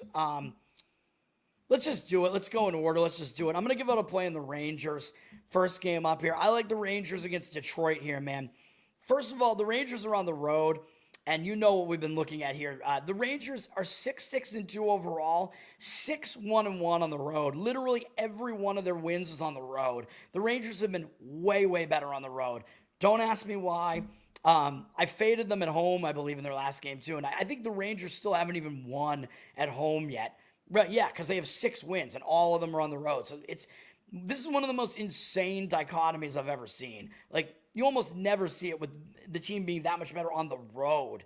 I mean, that's an insane dichotomy, even if it was the team being better at home. But on the road, it's just so ridiculous. And yes, Detroit is very good at home, so we are having to fade that here, 5-1-0 at home. Detroit's been good overall, but I think this is a spot where the Rangers show up. I mean, they've been very good on the road, like I just said. They just lost to Carolina. I know that's a big game, but I faded them for a reason. The Rangers are returning home from a road trip to the Pacific Northwest. So, I talk about these road trip return spots not being good, even though they were facing a good Carolina team. You got to think they were going to try to get up for that game. They pretty much got embarrassed, man. I mean, I know it's a good Carolina team, but they got shut out. So you got to think Rangers coming off that game, they're going to play a lot better coming off that game. And, dude, it's just so crazy that was the fourth time in 6 home games, I think, that they've been shut out at home. It's unbelievable how bad their offense is at home. But they're way better on the road. So I don't know what it is. Some sort of weird lack of focus that they have at home. It's crazy. It's like they get the yips at home. But they're back out on the road now. So yeah, let's go. And going out on the road after you lose a game like that, that's one of the better things to do, man. It's to just forget it, especially for the Rangers. Just get out of there, go on the road. So I like that aspect of it, but I don't like the spot for Detroit. As Detroit, they're returning home from a road trip now. And yes, I know they haven't played since Tuesday, although neither have the Rangers. I think both teams have the same amount of rest here. Detroit is still returning home from a road trip, though, that they were on since Tuesday, October 28th. They went out to the Pacific Coast. This is the type of spot I don't particularly like, man. And now they get the Rangers here. Are they going to look past them to Chicago? I don't know. I mean, Chicago has been decent this year, though. I mean, they're above 500. Maybe they will overlook this kind of struggling Ranger team. And again, the return home spot, it's Detroit seem to be in a bit of a distraction spot here, man. Because again, you got to get stuff done at home. I know they've had 2 days off, but sometimes that kind of exacerbates the distraction because you get kind of comfortable at home. They last played against Vegas and had a close game. That was a big game too. So I like the Rangers here, man. And the other thing is the line. It looks way too easy to take Detroit because Detroit has the better record and they're a very small favorite. They're sitting at minus 112. It does look like the money is against me in this one with 74% of the cash on Detroit for now. Hopefully that changes by the time the game tips off or whatever. The game faces off. 59% of tickets on the Rangers. I don't even buy that. Do you really think the public is not coming in on Detroit here where it's basically just to pick the winner price on the team with the better record? I think it looks too easy to take Detroit, in my opinion. So I don't know if I buy these percentages right now. I like how the scheduling spot sets up for the Rangers. You can get them at even money right now or at some very small minus money price, not even really a favorite. Take the Rangers money line in that one. What is that? No squids. Oh, the squids, yeah, when they get shut out, you mean the crowd throws squids? Is that what it is?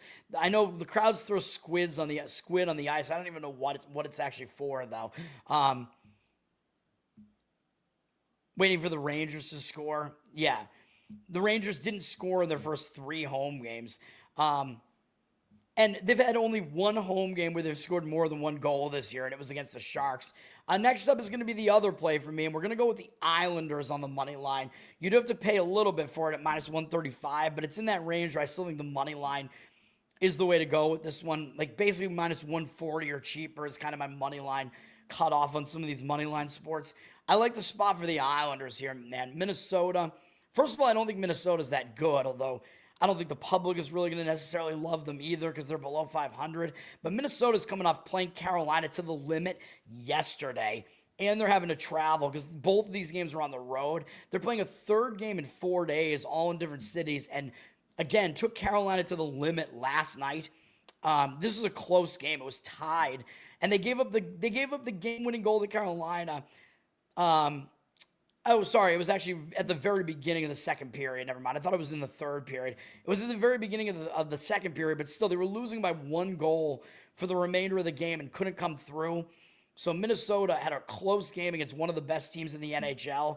Now, no rest. They have to go to the Rangers. You know they're going to have their backup goalie in net here, Wallstead, which, by the way, they're 1-2 with Wallstead in net, and they have allowed They allowed 5 goals in his last game against San Jose. That's not a great sign, although he was fine in the other 2 games. They won 4-3 and 2-1 in overtime. All of his games have actually gone into overtime, but still, he's obviously not as good as Gustafsson. So you're getting the lesser goalie from Minnesota here, and you're getting a rested Islander team because you're getting Minnesota on no rest. The Islanders haven't played since Tuesday, so they have a massive rest edge here, although I know that gets built into the line, but I'm not even sure it's built into the line enough. And the Islanders are playing the last game of a 3-game homestand, and they're 1-1 on the homestand right now. So you got to think they're going to want to get this game. They're probably going to have their better goalie back in net with Sorokin. So we'll see. But I still think, even if it's Rittich, I actually think both of those are better options than Minnesota's backup goalie. So even though I got to go look at the stats and whatever, I just say these things in my mind, but I'm looking at the scheduling spot anyway. Islanders with rest, coming off a loss at home in a shootout to Boston. I think they're going to be ready for this. I think they're going to show up for this one. They'll want to get the win in this one, even though they do have to go out on the road tomorrow and face the Rangers. Don't think it's a spot where they're really going to overlook their opponent. I like the Islanders. They're very public, unfortunately, 95% of tickets, although 99% of the cash. Probably not an accurate number, but they're up from -135 to -148 on the money line. So it looks like some of the money has actually come in on them. I like the Islanders. Like I said, that's the play there. AT&T is throttling you. I have unlimited data, baby, with AT&T. I'm grandfathered in. But yeah, Descript is Descript is charging me extra every show now because I'm over the limit. The Wild, yeah, they do suck. They're not good. They were one of the most overrated teams in hockey last year because they were winning games at more of a rate than they should have been. Chicago at Calgary. This doesn't look like a great spot for Chicago to me. I think Chicago's a little bit overrated right now. I mean, just look at the line in this game. Chicago's above 500, but Calgary well below 500, and Calgary is getting more than home ice as a favorite here. The odds makers are basically telling you what you need to know here. They're telling you Calgary is actually the better team. I don't know if I would quite go that far. Calgary is still one of the worst teams in the league, but they've been playing better recently, and the spot I don't think is that good for Chicago. They just beat Vancouver on the road 2 days ago. Now they get Calgary. They're towards the end of a road trip, and they might be getting a little bit tired. And Chicago has a big game to finish the road trip. They have to come back and play Detroit. That's going to be a big game. And then New Jersey up after that. I think they might overlook Calgary in the spot, man. I think it's kind of sandwiched in between bigger games. Don't know if Knight's going to be back in net. He might for Chicago because he only played that last game where I liked Chicago in that game. Didn't give it out as a play. If you look at that game, Chicago actually got completely outshot in that game. Like Vancouver actually kind of dominated all the stats. Although in the shooting department, Vancouver, they were down 4-0, so they started taking desperation shots. So you can't really necessarily just look at the amount of shots there. But I think Vancouver was the team that won the face-off battle and the hits battle as well. We can look real quick. Yeah, they did. So Vancouver actually was better in the game, and they outshot Chicago by a lot. Although I liked the spot for Chicago, it was a little bit of a misleading result. So another reason to maybe look against Chicago here. And again, there are all bigger games surrounding this, man. And for Calgary, they're on a nice little 2-game win streak. They actually returned home and won against Columbus with Wolf back in net there. Don't know if it will be Wolf this time. He's played 3 games in a row now. It might, though, because they've been playing him most of the time. So they've been letting him go out there and grind, which Jeffrey likes because he likes Wolf. I like Calgary in this one. I would lean to Calgary here. A little bit of momentum at home. It's their second game back home, although they're coming off an easy blowout win over Columbus here. They finished up their road trip with a win over Philadelphia, and then they beat Columbus. So I forget, did I take them in that Philadelphia game? I don't remember. But Calgary's up from -145 to -148. It looks like Chicago is shaping up to be a public underdog here. 78% of tickets, 83% of the cash on them. So the money says it's on Chicago right now. Don't know if I buy it. I think they're a public underdog. And then Winnipeg is at San Jose. I mean, this is the least interesting of the hockey games. Winnipeg is a big favorite here for a reason because they're the better team. Winnipeg just got shut out at LA. Now they have 2 days off. You got to think they're going to be in a pissed off mood after that. Usually when teams get shut out, they bounce back pretty well, which Winnipeg did when they got shut out by Seattle. They bounced back and took it out on Calgary when they did that. San Jose, another bad team here as well. So if Winnipeg is going to be focused, they should be able to come out there and win this game. Sharks at 5-6-3, I actually think are overrated.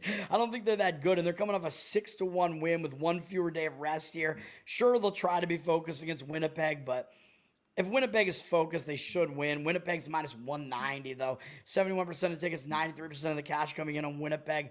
Money seems to be on Winnipeg. Probably Winnipeg to win in regulation would be the way to go with this game. But I know San Jose seems to be playing a lot of overtime games. So that's the hockey slate. I might have to go to an intermission here for a second here. I want to get this out and I want to get this show out. We have NBA, which there's a decent NBA slate tonight. I don't think I want to talk about every single NBA game, though. I'm going to have 3 plays. I need to get more water, though. And I'll talk about NBA and college football. So hold on a second. I'll let you stew on some of the NBA board here for a minute here, and I will be right back in a second.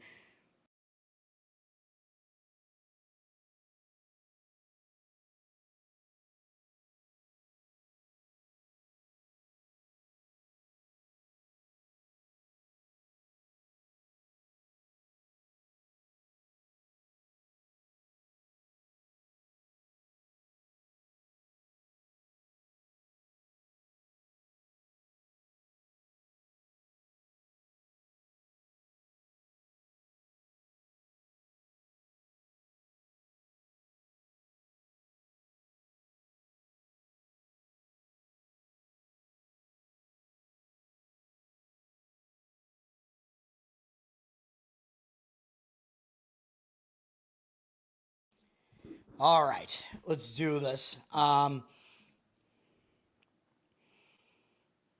Macklin, Celebrini, tied for most points in the league. San Jose is scoring a pretty good amount. You're right about that. Kaprizov is basically printing money. I don't know enough about all these players, man. So Celebrini is 19. Celebrini. He sounds Italian, baby. Let's get into the NBA here. I'm just going to go, I don't know if I want to talk about every one of these games, but I'm going to go through the board here. Should we go in order schedule or board? We'll go schedule, I guess. They bumped the Celtics up, though, I think, because they're my team. Celtics are below 500. I mean, when I first look at this game, I'm thinking, well, Orlando's in a playoff revenge spot here because the Celtics eliminated Orlando from the playoffs last year. Orlando's had some issues, though, because they're trying to go up tempo this year. And I don't know why, because Orlando was playing really well as like a defensive team here. So, yeah, I mean, I don't know why Orlando has changed that. Like, I do think they're going to be motivated. It's a big revenge spot for them. Celtics coming off an easy win, nice bounce-back win, blowing out Washington. Now they're going out on the road. Celtics do have momentum, and I'm not going to say the Celtics are not going to pay attention to Orlando here. I do think it's a game where both teams will show up. Orlando has given the Celtics problems in recent years, but with Orlando being this weird up-tempo team now, I don't know if that's still going to be the case. And Orlando, they're not in a very good scheduling spot. They're returning home from a road trip where they've been on the road since Monday, October 27th, which is pretty crazy, although they are back home. They've had a couple of days off, but still, it is a return home spot. They didn't go that far geographically, but they were away for a long duration, although they basically stayed like in the East for the most part. So it's not like the worst road trip return spot. And yeah, I don't think they're going to overlook the Celtics. They're actually playing them 2 games in a row, and it's a big playoff revenge spot. So I just have to stay away from the game, man. The money is actually kind of saying Celtics, as the Magic are down from 4-3. 57% of tickets, 56% of the cash on the Magic. Yeah, I mean, you know the Magic are probably going to show up, though, because it is a revenge spot. It's just, are they going to be able to overcome the bad scheduling spot and the fact that they've still not really figured out like what they're doing with this up-tempo offense or whatever? I do worry about it. So, yeah, I'm staying away. Maybe slightly lean with the money, I guess, to the Celtics in that one because they're in the better scheduling spot, but I don't love it at all. NBA teaser, you know how I feel about that. Jeffrey, I think you're not getting enough value per point for NBA teasers to be a good deal at all. You have Mavs up to +8, T-Wolves -9. You want to fade Cleveland?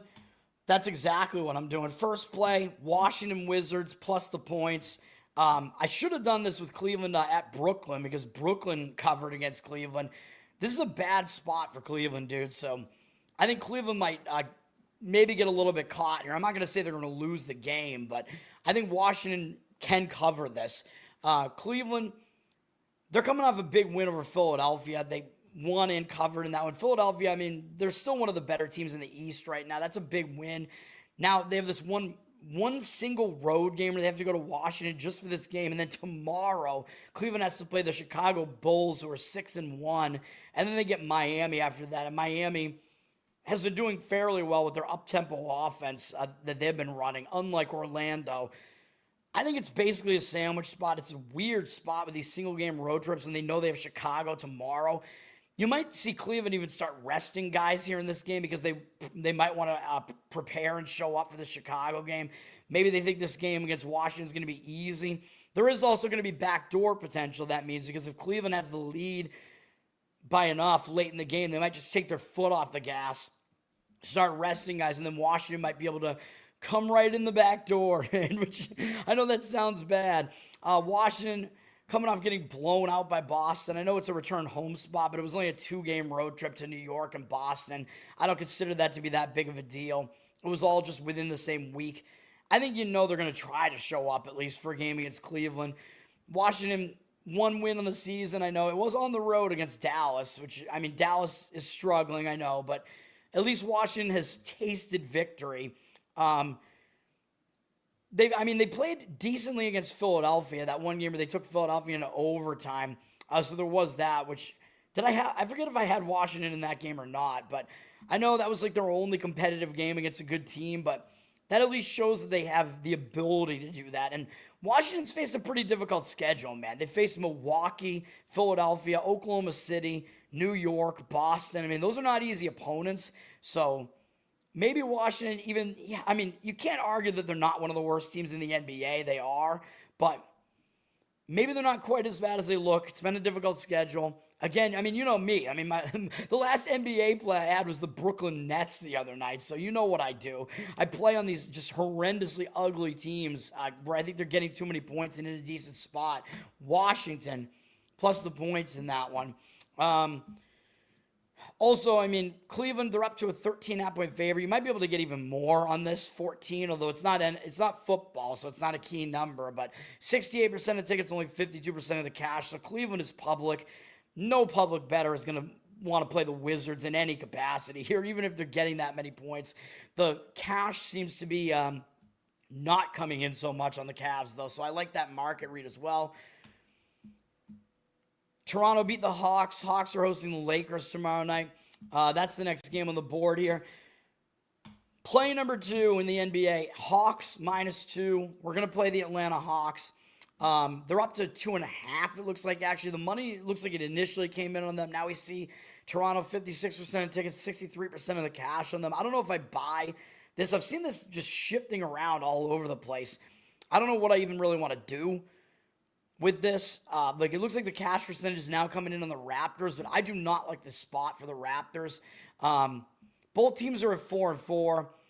Raptors, they're coming off some big wins, man. They beat Cleveland on the road, didn't suffer a letdown. They beat Memphis, although Memphis has just been a mess with, I think, Morant chemistry issues. But then in their most recent game, they beat Milwaukee. And if you remember, I gave out Toronto as a play in that game because it was a little bit of revenge. Toronto had lost to Milwaukee the first time they played them. Milwaukee, I thought, was in a bad sandwich spot because they had just gotten playoff revenge against Indiana, and they had Chicago coming up next. So I thought it was a sandwich spot. Toronto got a huge win, beating them by 28. You got to think they're plump and gay coming into this game, and they've had a few days off too, which I don't think is good when you're on a big 3-game win streak like that. Having extra time off to rest, I think, is actually a negative. I know you're going to want to be focused to start a road trip, but they're playing a 4-4 Atlanta team that is down their best player, remember. Trae Young is not there, so Trae Young is hurt. I don't know if Toronto's going to take Atlanta seriously, man. And by the way, Toronto already went into Atlanta the first game of the season and just destroyed them with Trae Young. Toronto beat them by 20 points. So do you think they're going to take them seriously at all? I don't. And tomorrow they got to face the 76ers, who have a better record and have been pretty good so far. So I think they might be looking ahead to that game too. I think they're not going to take Atlanta seriously. And Atlanta's the favorite for a reason. It'll be a little bit of revenge for Atlanta. Obviously, they're going to remember that game because it wasn't that long ago. I think they're going to, it's not a huge factor, but it's some factor. Not really just that the revenge motivates you, but that I think you go back and you look at that game and you make adjustments because you can figure out what went wrong in that game. Atlanta returned home from a road trip, and they actually beat Orlando despite being in a return home spot. So that kind of shows me, hey, Atlanta, they're actually playing pretty well, even without Young in a bad spot. They still were able to get that win, and they had finished the road trip with a close game against Cleveland, too. So it looked like a pretty bad spot for Atlanta, and they still beat Orlando. Not bad. Now they get this Toronto game. I think they're going to focus. I don't think they're going to be looking ahead to the Lakers here. I think Toronto is in the spot where they're going to be paying less attention to this game. Atlanta's not on a win streak either, so with the teams having the same amount of rest, Atlanta's not traveling, but I don't think they're going to just be totally high on themselves after beating Orlando. I don't really think so. I think that just shows me the ability to win in a bad spot. They know their best players out, so I think they're still going to have to show up here. Obviously, they're not as good without him, but that's going to be factored into the line too. So there's a reason why they're favored as well. So oddsmakers are telling you these teams are fairly evenly matched, basically, with maybe a little bit more than home court for the Hawks here. We'll go with the Atlanta Hawks in that one. You like the Hawks? All right, yeah. Hell yeah. If Raptors win, you're going to take the Sixers tomorrow? I don't know, because I'm basically what I'm saying here is that I think that that's going to be the game that Toronto wants, the game against the Sixers tomorrow. So I think Toronto's going to fail in this game, and then I probably lean to Toronto against the Sixers. The Detroit Pistons, I don't know, are they ready to cover? Detroit against Brooklyn, dude, I'm laying 10.5 on the road. I don't think I would do that. I don't have anything on this game. Detroit, I mean, they're coming off an easy win over Utah. Detroit 6-2. They've faced kind of a moderately difficult schedule, I would say. Their only losses are to Chicago and Cleveland. So, yeah, Detroit's pretty good right now. Going out on the road, laying double digits, though, with the 76ers up on Sunday, I would not do it. I would not do it. I mean, they're not really in like a letdown spot or anything off of the game against Utah. I don't think we really care about that. But, yeah, Brooklyn, they're coming off that nice upset win for me over Indiana. Now they're returning back home. I think they're going to try to show up and play against Detroit. Brooklyn, as I pointed out, they have faced a pretty difficult schedule so far. So there is that. So they might show up and try to get this one. Again, I'm not going to lay points with Detroit, but the money seems to be agreeing with Detroit on the road, up from 9 to 10.5. 78% of tickets, 88% of the cash on them. This is a total stay away, obviously, but yeah, I don't know. I mean, I don't want to lay double digits with Detroit though, especially with a potential look ahead. The money is on Charlotte. Adebayo is out. Yes, that may or may not be my last play of the day. Raptors. Wait, you think the Raptors are going to be a favorite at Philadelphia? No. No way. Wait, what? Toronto at Philadelphia? Let me see. I don't think so. Yeah, at Philadelphia in the next game. No. ESPN's projecting Philadelphia to be a 63.6% chance to win the game, although their projections are usually they can be way off from the from what the actual line is going to be. I'm going to guess it's going to be about Sixers, probably around like -2 or so in that game. I don't know how good I am at predicting some of these lines. The NBA, difficult to predict. It's a little bit chaotic, but I think Philadelphia is going to be a small favorite in that one. Houston at San Antonio. This is a big game, man. Big Texas game. Both teams, I think, are going to show up for this.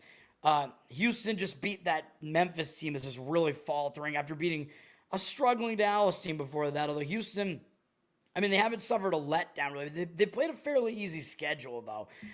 They started off against OKC and Detroit. That's not very easy. And they played Boston, who's still, I think, decent. But other than that, they faced a pretty easy schedule. Houston coming back home not coming back home, going from Memphis to San Antonio. I don't see it being a bad spot for Houston for any real reason. For San Antonio, I think the spot is worse. San Antonio, they just went out to Phoenix and then to LA. And, dude, San Antonio had LA on the ropes, man. They had the Lakers on the ropes in LA, and they fell just short. They wound up covering. And I think literally, I was going to say the only point where they were not winning was the very end, but I'm not sure that that's accurate. That was that 76ers game against the Bulls the other night that I was thinking of. But San Antonio played well in this game, and they had many, many chances where they could have won this game. San Antonio was dominating in the second half, man. They were potentially running away with the game, and then they blew the game late. That's pretty brutal. Yes, this is a big game against Houston as well, but that was the Lakers in LA, and you almost beat them, and now you're also returning home from a road trip, although, again, only a 2-game road trip, so they haven't been out, they haven't been away from home for that long. Like, I don't think they're really going to be distracted for the game against Houston, but the spot sets up a lot better for Houston, I think, in this one. So I would lay it with Houston if I was going to play this, but they're a 4-point road favorite at this point, which, by the way, that looks a little bit weird, right? This is part of the NBA Cup. I never even know, man. I completely ignore whether it's the NBA Cup or not. I just don't give a shit. But people are going to look at this and love San Antonio. I think the public is going to be in love with San Antonio about now because they like Wemba. They just look really good against the Lakers. They're 3-0 at home, so they've been good at home, but they have the same record as Houston, and you're giving San Antonio this many points at home. I think to me, it seems like the public would want to take San Antonio, and I'm going to disagree with that a little bit. There's no real injury factoring into the line here. It's all just kind of the same guys on the injury report that have been anyway. So the odds makers are telling you San Antonio, even though they're definitely on their way up, they're still not maybe as improved as people think they are right now, such that the Rockets are laying this many points on the road. Right now we have 54% of tickets on Houston and 51% of the cash on the Spurs. I don't think that's what the market is going to look like by the time we get to this game. So I would lay it with the Rockets. It just looks like a weird line there. Houston, yeah, they're the better team. Are they really enough the better team that they should be laying that many points on the road at San Antonio? I don't know. Maybe the spot's being factored into that a little bit, but the odds makers are telling you something with that line. Although the initial line was closer to 2.5, and then it got moved up a little bit. We're agreeing on everything? Hell yeah. All right. I think you're gonna agree with my last play too. So, which is right now Charlotte at Miami. Yeah. We're gonna take Charlotte plus the 5 in this one. I don't think this is a good spot for Miami.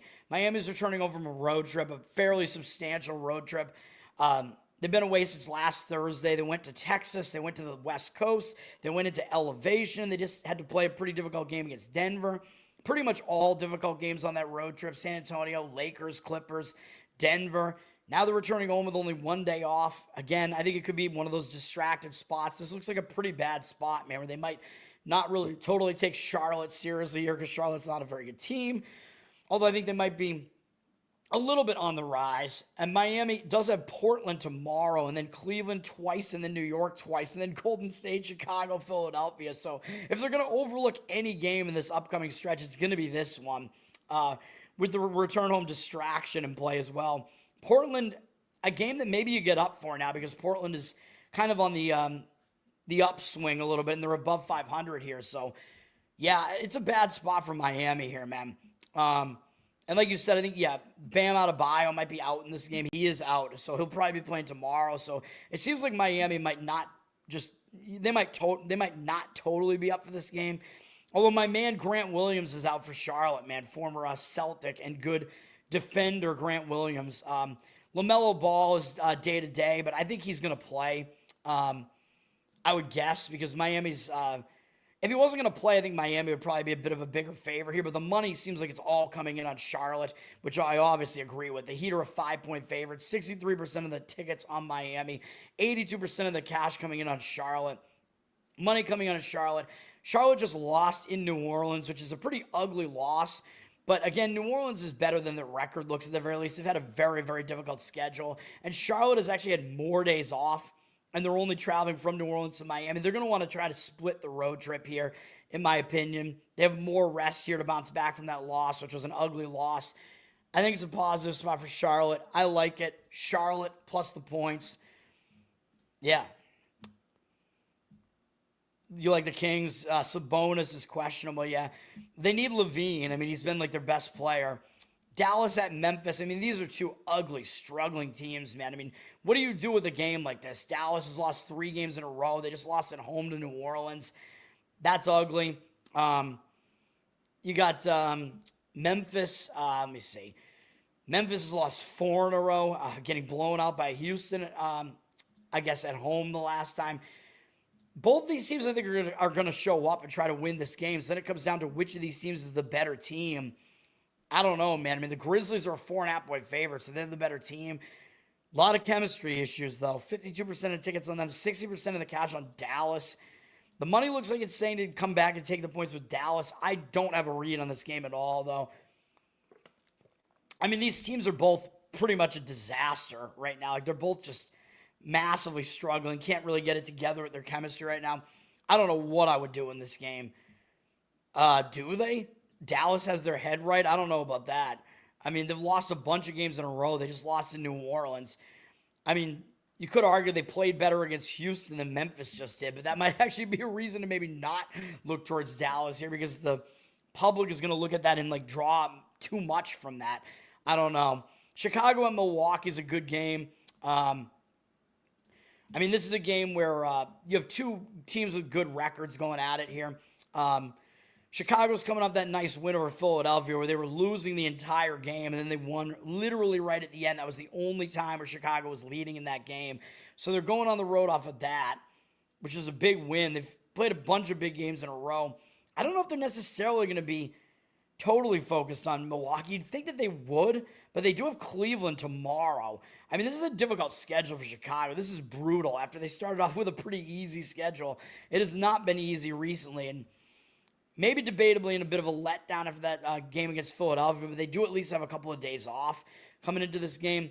Milwaukee is sitting at 5-3. They're coming off getting blown out by Toronto, but I told you they were in a horrible spot in that game. I thought it was a bad spot for them. They got blown out. You can kind of explain why. They're returning home from a road trip here, but it was only a 2-game road trip. They have the same number of days off. I think they might show up in this game more than Chicago will. The spot to me looks better for Milwaukee, so I would lay it with Milwaukee in this one. Plus, there's a reason why a 5-3 team is laying 4 points against a 6-1 team. The odds makers are actually telling you the Bucks are actually the slightly better team. 54% of tickets, 70% of the cash on the Bucks. I'll agree with that. The money seems to be on that side as well. I agree with Milwaukee in that one. I would lay it if I was going to play it. Utah, of course, Utah's now, they're without Kessler, although they've been without Kessler for a while now. He's missed the last 3 games. I think he got hurt in that game against Phoenix. Huge blow to them, though. I mean, he's one of their starters. He's one of their best rebounders, and he's done. That's not good. Utah now coming up that loss at Detroit. Utah, I mean, they'll try to show up and do something in this game against Minnesota, but Minnesota's the better team, and you wouldn't really maybe totally think that because they're only 4-4 here. Minnesota just got blown out by the Knicks. Ugly loss there, which I thought that was a better spot for the Knicks in that one. I liked the Knicks in that one.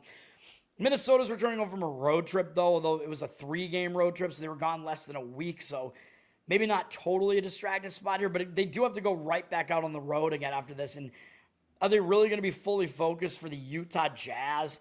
I don't really know, so I still don't really love the spot for Minnesota here, even though I do think they're better than their record looks. So where is that at? Minnesota. Why don't I see them on here?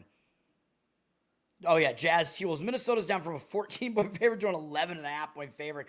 I mean, the line almost looks like it's too big, which sometimes would have me wanting to lean to laying that point spread, but 57% of tickets, only 56% of the cash on the T-Wolves, so, and the line having dropped from 14 to 11.5, seems like the money's actually coming in on the Jazz in that game, maybe just because it is a return home spot. I don't know. I don't love the game, though, at all. Golden State at Denver is a big game, but you look at this game, you're going to see Denver being a huge favorite. They're up from 5-10. You know that means the Warriors have a bunch of injuries. 72% of the tickets, 70% of the cash on the Nuggets. So the cash seems to be disagreeing with the Nuggets. Seems like maybe the professional money is saying this is a bit of an overreaction to the Warriors having players out. But it is still obviously something, but maybe the odds makers did overreact to it. Teasing the T-Wolves, yeah, I don't love teasers in the NBA, man. I kind of worry about that. Like, I don't know. I think if Minnesota's not going to cover the 11.5, I don't know if that means they're going to cover the 4 or whatever it is either. Golden State coming into this game, losing to Sacramento. I mean, that's obviously an ugly loss. They were without Curry in that game, though, because Curry's sick. So now this is going to be their second game in a row without Curry. Curry is not back. I think he's sick, not injured, but I don't know. Maybe he is injured. I don't know. But you expected they would have stepped up in that first game without Curry, but they still lost to Sacramento. But now they're playing a third game in 4 days, all in different cities. That's pretty difficult, and having to go into elevation. So situationally, like the scheduling spot I don't love for Golden State. Like I kind of like the spot for Denver better because they're just staying at home. They just beat Miami, whatever. People might point out to the fact that they beat Sacramento, though, who then just beat Golden State, and be like, oh, you should lay the points with Denver, although I think that's kind of out the window if they're laying 10 now. Although maybe that's a reason why the public might still want to lay Denver here. If Golden State didn't have these injuries and the line was just still at Nuggets 5, I would probably be saying I would want to lay the points with the Nuggets in this spot. But because this might be an injury overreaction here, maybe I would lean against that and maybe start looking towards taking the points with Golden State. But they're going to be without Curry, and then you got to see who's going to play here because Draymond Green and Jimmy Butler are both game-time decisions. They're both day-to-day. So, and it looks like with the fact that the line is at 10, I think that's not just Curry. I think that's sort of indicating that maybe one of these guys is not going to play either. So maybe Butler. So you got to like pay attention to that and see what the situation is. So I don't know, man. I mean, at 10, maybe it is too big of a number there. Maybe you look to take the points, but I don't want it. Isaac Jones. He's on Detroit? I don't know, man. I don't know what that's really in reference to. And then the Thunder are at the Kings. The Thunder finally took a loss at Portland. Portland, huge comeback in that game to get that game.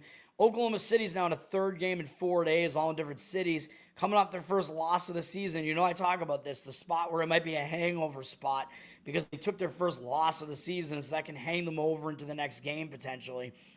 And it's a Sacramento team that maybe they're not going to fully pay attention to because they did already beat Sacramento once at home, although only by 6. But the spot to me looks like it sets up better for Sacramento. But Sacramento did just beat Golden State in a return home spot, which is interesting because the return home spot usually not good. And they had just played close against Denver the game before that, but they still, in a bad spot, were able to beat Golden State, which does at least tell you something. And Sacramento played well in a bad spot there. They'll still get up for a game against Oklahoma City. If it's a letdown spot, it might be more of like a fatigue thing where they beat Golden State. Now they have to put in that effort 2 games in a row. The spot to me does set up better for Sacramento. Thunder are up to an 11-point favorite, though, and I think it's because of the injury. 64% of tickets, 78% of the cash on OKC for now. I think it's because Sabonis basically is day-to-day. That's the main reason why. It looks like maybe he's not going to play here. I don't know, man. So maybe something to wait around and see. But right now you're getting more value on the Kings because of that uncertainty. The spot to me looks better for the Kings somewhat, so I would probably lean to taking the points with the Kings, but I'm not going to do it, obviously. Oklahoma City, yeah, they're the best team in the league. They're definitely a fearsome team. All right, let's do college football, and that'll be it. I don't have a play in college football, but there are 3 games here. Ridiculously long video here. College basketball is going to, kill me, dude. I don't know what else to say. We have 3 games here. They're decent games tonight. Houston at UCF in this Big 12 matchup on Fox Sports 1 at 8 p.m. Looking at the market for this one, Houston flipped from a 1-point dog to a 1-point favorite, but they are public. 79% of the tickets, only 73% of the cash. Jeffrey, thanks for hanging out, man. 7 p.m. when all this madness is going to begin. You don't want to wait around for college football. All right, that's all right. Yeah, I mean, I need to eat lunch in a second too. Yeah. So thanks, man. Thanks for hanging out. Maybe you'll come back and watch my college football analysis later. But peace, man. So Houston looks like they're public with less of the cash on them now. I kind of like an under in this game, to be honest. The total is sitting around 47.5. It's right on a key number. So you do get a key number going under 47.5. 80% of the tickets, 78% of the cash on the over. So less of the money is on the over. I mean, this is a game where Houston, they're a much more defensive team than an offensive team. They don't really score that well. And UCF runs the football. That's what they do. So to me, it looks like it does have the makings of a low-scoring game. As far as the side, Houston, I don't think they're like done yet, even though they did take their second conference loss, which is tough because they have 3 teams ahead of them with 3 games remaining. Is it a dream crusher? I don't think so yet. I think they will still maybe try to get up for this game because it is primetime, and that was an ugly loss as a favorite to West Virginia, man. So you got to think that maybe they will try to redeem themselves and maybe not be in a dream crusher. They last played on Saturday. I think both of these teams did, though. So both teams are on a short week. But Houston does still have 2 Texas games remaining against TCU and Baylor. So if they are going to overlook some game, it is going to be this one. And Houston has not played anywhere further east than Houston this entire season. Like they've only got, well, yeah, I think that's right. Their road games are at Rice, which is in Houston. They went out to the Pacific Coast, a game where I gave out Oregon State in that game, and Oregon State almost won the game outright. And then Houston went to Oklahoma State and then Arizona State. So they have not been east of their home city. So this is a little bit of a weird travel spot. Going to UCF. UCF probably a little bit better than their 4-4 record looks. They're off a real embarrassing loss too, 30-3 at Baylor. So they might actually be in a bounce back spot too here. So, and it looks too easy to play Houston, which is why the public is on them. The team with the better record. So all that, trying to weigh all those factors, I would lean towards UCF here, taking the +1 or whatever. I like the under as well. But yeah, I think UCF, it might be a spot where you're getting them a little bit undervalued here. Might be a better spot to be on them. I just worry that Houston may come out angry and try to bounce back from that bad performance. UCF, usually the home team tends to be a little bit more focused in these primetime games, though, and have a little bit of an easier time with the short travel spot. Like the road team has to travel and prepare, so it tends to be a little bit worse when it's an unfamiliar travel spot. It's going to be an unfamiliar travel spot in the second game with Northwestern having to go to the Pacific Coast to USC, which is not going to be an easy travel spot for them. Is USC laying too many points, though? Maybe. USC is laying 14.5. The money's coming in on USC to some extent. 67% of tickets, 72% of the cash on them. So looks like the number is kind of like the cash seems like it's slightly on USC here. As far as Northwestern is concerned, they need one more win to become bowl eligible, though they're going to have chances to do that besides this one. Probably their home game against Minnesota is the most likely candidate for that. I don't think they're going to win this game. They're coming off somewhat of a tough game where they played Nebraska fairly close and only lost by 7. But Northwestern just went into a bye. So even though, that ended a win streak for them, and it was a close game against a good team as a touchdown underdog or whatever, they have more rest here because they went into a bye. My issue with this is the travel spot. They haven't been anywhere like outside of the central time zone really this entire season for the most part. So, or I think they went to the eastern time zone once, I guess, but they have not been anywhere close to this far west. And for a late night game, that could definitely mess with your biological clock a little bit. Although the bye should help with that a little bit because they have extra time to travel and get out there. USC, they're fighting for something bigger though. They're already bowl eligible, but they're in the mix for maybe potentially the Big Ten. They need either Indiana or Ohio State to slip up, though. I don't know if that's going to happen, but USC has one conference loss. They're hosting this game. I think they will show up, but USC did also beat Nebraska, so people might look at that and say, oh, USC beat Nebraska, who beat Northwestern, although both results were close. Maybe the public will come in and say, oh, USC is the right side for that reason. USC at Nebraska was a difficult environment for them to go into. Tough game, and they got the win. They didn't cover, so you could argue that they played poorly as a big favorite, and Nebraska's defense really held down their offense. So I could see this kind of going both ways. It could be a bounce-back spot for them, or maybe they might just overlook Northwestern because they have Iowa and Oregon coming up, and those are fairly big games, although if they had either Indiana or Ohio State would be bigger because they would have a chance to deal them that loss themselves, but they don't. So they don't play either of those teams this year, interestingly.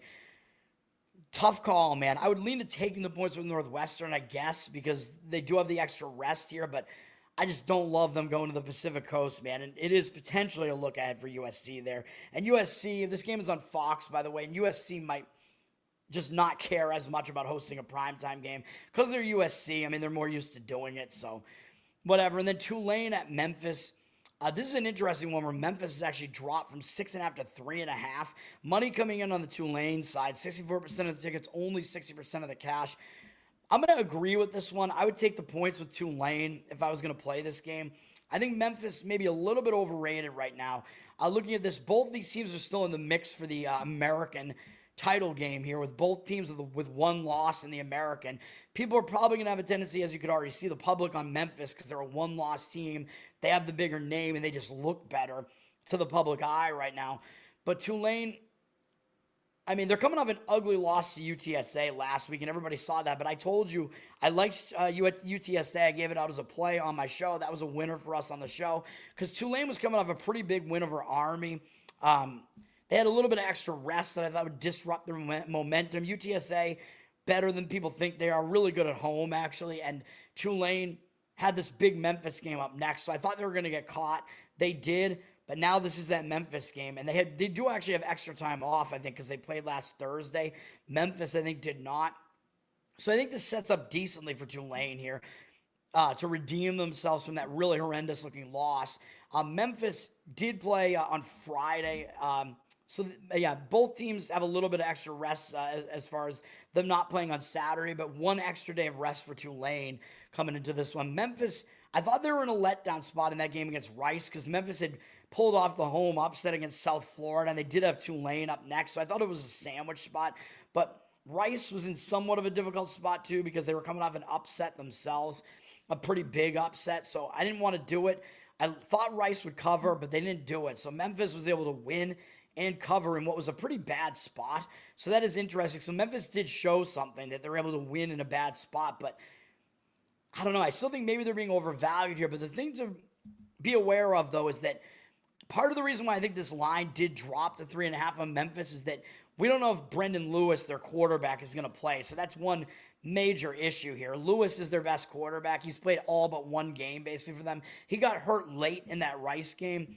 And this number seems to maybe be even indicating he might not play. So if he doesn't play, it's going to be an injured player spot for Memphis. And that probably means you're going to get extra motivation out of Memphis. So if that's the case, I probably wouldn't want to take the points with Tulane.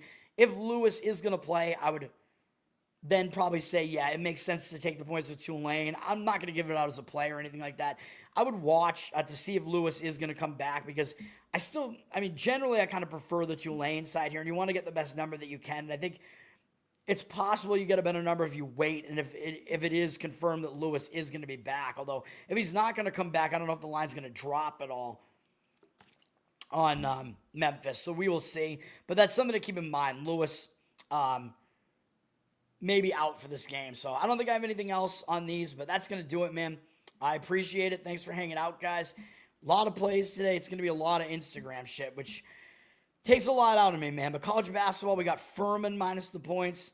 We got Georgia Tech minus the points. Oregon minus the points. I know, all favorites. A lot of favorites in early college basketball. Hockey, we got the Rangers and the Islanders both on the money line. We're going New York in hockey. And NBA, Washington plus the points. Atlanta minus the points, and Charlotte plus the points. Probably Charlotte's the best of those three, though. So I'm maybe not limiting myself enough here. Although I think I was a little bit extra selective in college basketball, but we will see. I gave out a couple of extra, what I think are somewhat strong leans in college basketball on Nichols and Oregon State. And then there was one other one that I already forget what it was. But that's going to do it. I appreciate it. Thanks for hanging out, guys. Learn to Toad on Twitter. Learn to Toad on Instagram. Like, subscribe, comment here, man. It all helps me out. We're on audio, reviewing over there, and listening helps me out there as well. Apple and Spotify. Thank you, Mr. Pinsey. I feel like I'm talking too much about college basketball. I got to figure out a way to maybe limit these videos a little bit. I don't know, man. College basketball, shit. I didn't talk about it as much as I did I didn't talk about it as much when I was doing it last year, so it's Sharia law in hockey. Yeah, because it's New York. Yeah. One of those teams is a road team tonight, though. Although they don't both play in the same arena, so they could theoretically both have a home game on the same night, too. Yeah, Covered in Uke is my Uke channel on YouTube, and then patreon.com/learn-to-toad, and you can support me there, too. Bonus content, you get a Spotify Uke feed, and you get requests from me as well. And I like this. I got the scruff here, man, so now I don't look like a big fat baby anymore. The scruff, after about a week, has come into the point where I actually think I look all right again. So we got the beard coming back in. Peace, guys. Let's get some wins tonight. I appreciate it. I'll be back tonight because we're going to do the college football show, and I got to figure out what to do about talking about Saturday college basketball, which, like I said, I might just do it tomorrow morning because it's not a huge board. I think tonight's board is actually bigger, so usually Saturday is massive, but not yet. Peace for now, though, guys.